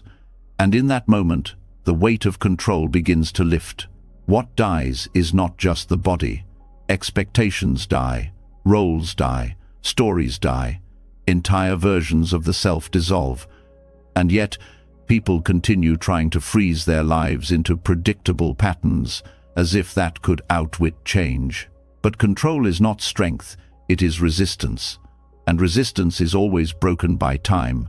What endures is not the structure of life, but the depth of presence within it. The love given freely, the moments lived fully, the breath that was truly felt. These cannot be hoarded or preserved, but they leave traces that linger beyond memory. Death also exposes the false urgency of so many daily concerns. The rush to be right, the need to win an argument, the obsession with status. These all crumble when held against the reality of impermanence. What remains, often, is a desire to forgive, to simplify, to be kind. Not because these are morally superior, but because they're what makes sense when time is short. And time is always short, even for those who feel young, healthy, untouchable. No one knows how many breaths are left, but each one is a chance to loosen the grip. Letting go because of death is not resignation. It is alignment with what is already true. It is moving with the current rather than against it. It is saying, if this moment is all I have, I will meet it fully without needing to fix it. And from that place, priorities begin to shift. Holding grudges seems foolish. Postponing love feels reckless. Clinging to appearances loses its charm. What remains is presence, not performative presence, but the kind that is quiet, attentive, open. Even fear of death changes in this light. The fear is often not of dying itself, but of not having truly lived, of realizing too late that the most important moments were missed in the name of control. Buddhist practice does not promise immortality. It offers clarity. It says, you are dying, but while you live, wake up. Let go of what cannot stay. Meet what's here. That kind of presence doesn't resist death, it bows to it, and in doing so, discovers a richer way of living. Some people wait for death to teach them this. A diagnosis, a close loss, a sudden accident.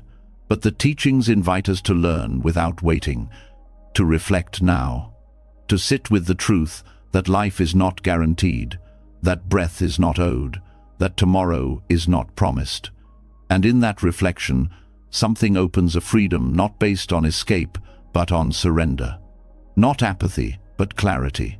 Not giving up, but giving in to what's real. Control loses its grip in the face of death, because control is built on the illusion of permanence. But when one stops trying to protect a life that will change anyway, energy is freed. The hands unclench. The heart becomes more generous. There is less to prove, and that gentleness begins to spread into every interaction, not because one became wiser, but because death reminded them what matters. In relationships, the awareness of death brings urgency to forgiveness. It invites truth where silence once lived. It encourages the words, I'm sorry, I love you, thank you, not as rituals, but as real offerings, because at some point, they will no longer be possible. Every encounter becomes a goodbye in disguise, not to create sadness, but to inspire sincerity. In goals, the awareness of death brings simplicity.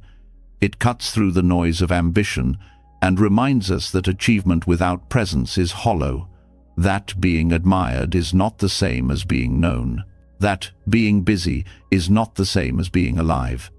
When death becomes part of the inner conversation, the need to impress starts to fade. What remains is a hunger for authenticity, to live a life that feels honest, even if it looks small from the outside. In solitude, the awareness of death brings reverence. Each quiet moment becomes sacred, not because it is grand, but because it is finite. A cup of tea, a walk in the morning, the weight of a pet in the lap, none of it repeats the same way. And knowing this makes it luminous, not in a dramatic way, but in a gentle, heart-deep kind of way. This is not about glorifying death, it's about letting death clarify life, about letting it whisper, again and again, let go of what doesn't matter, let go of control, let go of delay. Because so many things are postponed in the name of some future stability. But that future never arrives in the way one hopes, and so life becomes a waiting room. The teachings of death open the door and say, you're already in it, live. Even practice itself can become a place of control, a checklist, a performance. But death asks, will this matter when the breath stops? That question is not to dismiss practice, but to deepen it, to remove the layers of striving, to bring it back to presence, to use it not as a ladder to enlightenment, but as a way to meet what's real. Buddhism teaches that everything conditioned will pass, not as a warning, but as a truth. This includes joy, pain, praise, blame, success, failure, the very identity one holds. And when that truth is not just understood, but felt, a great peace can arise. Not the peace of control, but the peace of not needing it. Letting go because time doesn't wait is not a threat. It's an invitation to love without holding back, to speak with honesty, to simplify the day, to rest in the body, to breathe deeply and mean it, to see beauty in what will end, to stop treating life like something to master and instead receive it as something to bow to. There is no schedule for this kind of letting go. It happens gradually, sometimes in waves, sometimes in moments of crisis, sometimes in the stillness of an ordinary day. But when it comes, it doesn't remove sorrow, it removes resistance to sorrow. It doesn't erase fear, it lets fear arise without needing to fix it. It doesn't promise eternal peace, it promises that even peace will change. And so life is lived, not in spite of death, but illuminated by it. The heart opens wider, the breath slows down, the hand releases what it once held too tightly. And in that softening, there is space for gratitude, for presence, for love that does not cling. Not because it is indifferent, but because it is awake to what passes, awake to what remains, awake to the gift of being here, now, even if just for a little while. And so, as the wisdom of death reminds us that holding on is not only futile but unnecessary, what remains is a silence so honest it doesn't need to be filled. It is in that silence that the next doorway opens. Not one made of thoughts or aspirations, but one that starts at the soles of your feet. To walk, not to get somewhere, but simply to meet this moment, not to escape, but to be embraced by the ground itself. The wind doesn't ask where it's going. The stream doesn't question its flow. There is a kind of dignity in simply moving without urgency, in existing without needing to earn one's place in the world. Mindful walking is not just a slower way of getting around. It's a practice of intimate presence, a rebellion against the need for arrival, a reminder that everything already island, the ground beneath the foot is always new, always offering a chance to begin again. And yet the mind keeps insisting, like a passenger on a train with no stations, that it must be somewhere else by now. The habit of chasing outcomes is so deeply woven into the fabric of daily life that even simple movement becomes a race. The walk from one room to another becomes an errand. The stroll becomes a workout. The journey becomes a judgment of whether time was well spent. Walking meditation slices through this conditioning like sunlight through morning fog. It turns each step into an act of rebellion against the notion that life must be justified. When attention drops into the heels, the ankles, the shifting weight, the quiet roll of motion, suddenly, the body is not a vehicle, it becomes the temple. This kind of walking is not about posture or performance. It has no audience, no final destination. It is not meant to be productive, it is meant to be honest. Each footfall is a bow to the earth, not because one is subservient, but because one is awake. The ground does not need worship, it simply offers stability without complaint. How strange it is that the floor beneath our feet, the path we tread daily, could hold the gateway to release, if only we stopped trying to rush across it. To walk mindfully is to remember that presence is not a luxury, it is the only time anything real happens. The future is forever out of reach. The past is a shadow cast by memory. But the step being taken now, the shift of muscle and bone, the whisper of breath is the only living truth. There's nothing abstract about walking. It is the clearest expression of the body being here, alive, real. And yet it is so often done, half asleep. Try slowing down, not just to be slow, but to feel the difference between pushing and yielding. One step, then another. Not to cover ground, but to uncover it. The feet don't merely carry the body. They listen, they respond, they adjust to unevenness, soften into the curve of the earth. When movement is met with awareness, even the tiniest shifts become revelations. The way the toe meets the ground, the way the knee follows, the way the breath weaves into the rhythm. There is music in it all, but it can only be heard when the mind stops narrating and starts sensing. There is no need to walk in silence. Noise, like breath, like thought, is part of the landscape. A dog barking, a truck reversing, a child laughing. They don't have to be filtered out. They can be felt in the same way wind brushes the skin, not as intrusions, but as invitations. Each sound becomes part of the present symphony, and walking becomes the conductorless orchestra of awareness. There is no score, no tempo to maintain, only the gentle unfolding of one moment into the next. Many carry tension in their walk without realizing. The shoulders tight, the neck stiff, the jaw clenched, as if the walk must be purposeful to be worthwhile, as if relaxing into the body's natural rhythm is somehow wasteful. But when the attention drops from the head into the chest, from the chest into the belly, from the belly into the hips and feet, there's a cascading release, not just muscular, but psychological. The need to go somewhere dissolves. What's left is a rare kind of permission to be here, without needing a reason. The most difficult part of walking meditation is not learning to walk slowly. It's letting go of the mind's obsession with finishing. It will offer every excuse that this is pointless, that there are better things to do, that nothing is being achieved. It will itch with discomfort, not because the walk is wrong, but because it threatens the illusion that fulfillment lies somewhere else. The longer one walks without a purpose, the more the illusion cracks. Eventually, the walk walks itself. There's something deeply healing about meeting the earth with attention. No one has to be enlightened to benefit from this. No spiritual identity is required. The body knows how to move. The ground knows how to support. All that's needed is the willingness to let go of the idea that movement must always mean progress. Walking without arriving is not failure, it is freedom. In ancient Buddhist monasteries, monks have long practiced kinhin formal walking meditation as a counterpart to seated meditation. It was not an afterthought, it was the continuation of presence. Between sittings, the monks would walk slowly in circles, each step deliberately paced with the breath. Not because they were fragile, but because they were cultivating strength, not the kind that conquers, but the kind that endures. What they discovered is still true. The mind cannot sprint when the body refuses to. When the body leads, the mind follows, whether it likes it or not. And in that reversal of authority, something sacred emerges. Thought no longer commands. It listens.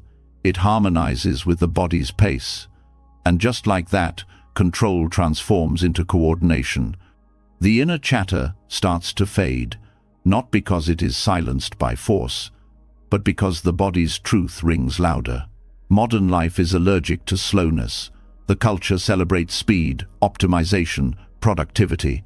To walk without hurrying is seen as laziness or luxury, but that's only because stillness is misunderstood. Walking meditation is not about moving less, it's about moving with clarity. And clarity does not arrive through hurry, it arrives through attention. There is no formula for how fast or slow one must go. The speed of presence is not measured in distance, it's measured in intimacy. How fully one feels the weight of the body, the contact with the floor, the texture of air against skin, the subtle rocking of the spine. This intimacy is not limited to monasteries. It belongs to anyone willing to return to their steps. A hallway can be a meditation path. So can a sidewalk, a grocery store aisle, a quiet garden, a rooftop, a driveway. The space does not sanctify the practice, the awareness does. And the gift of walking meditation is that it transforms the mundane into the sacred without needing permission. It does not ask the world to be quiet. It invites one to hear more clearly. There are moments when walking like this begins to feel like being walked, as if something larger than thought has taken over. Not possession, but participation. A belonging to something older than personality, deeper than memory. The rhythm of earth meeting foot, breath meeting sky, attention meeting motion. This is the rhythm of life beyond control.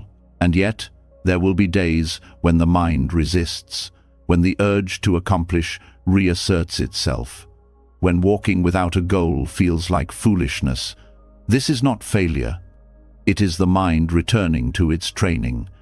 And each time presence is chosen again, even for one step, the training begins to shift. One step is enough. It always has been.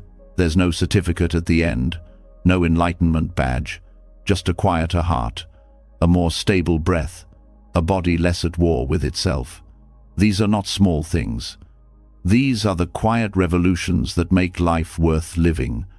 not because they change everything on the outside, but because they change the relationship to everything on the inside. To walk without arriving is not to wander aimlessly. It is to move intentionally without being enslaved by outcome. It is to reclaim the step as a unit of presence, not progress. It is to meet the ground as a companion, not a platform to conquer. And in that shift, control loses its grip.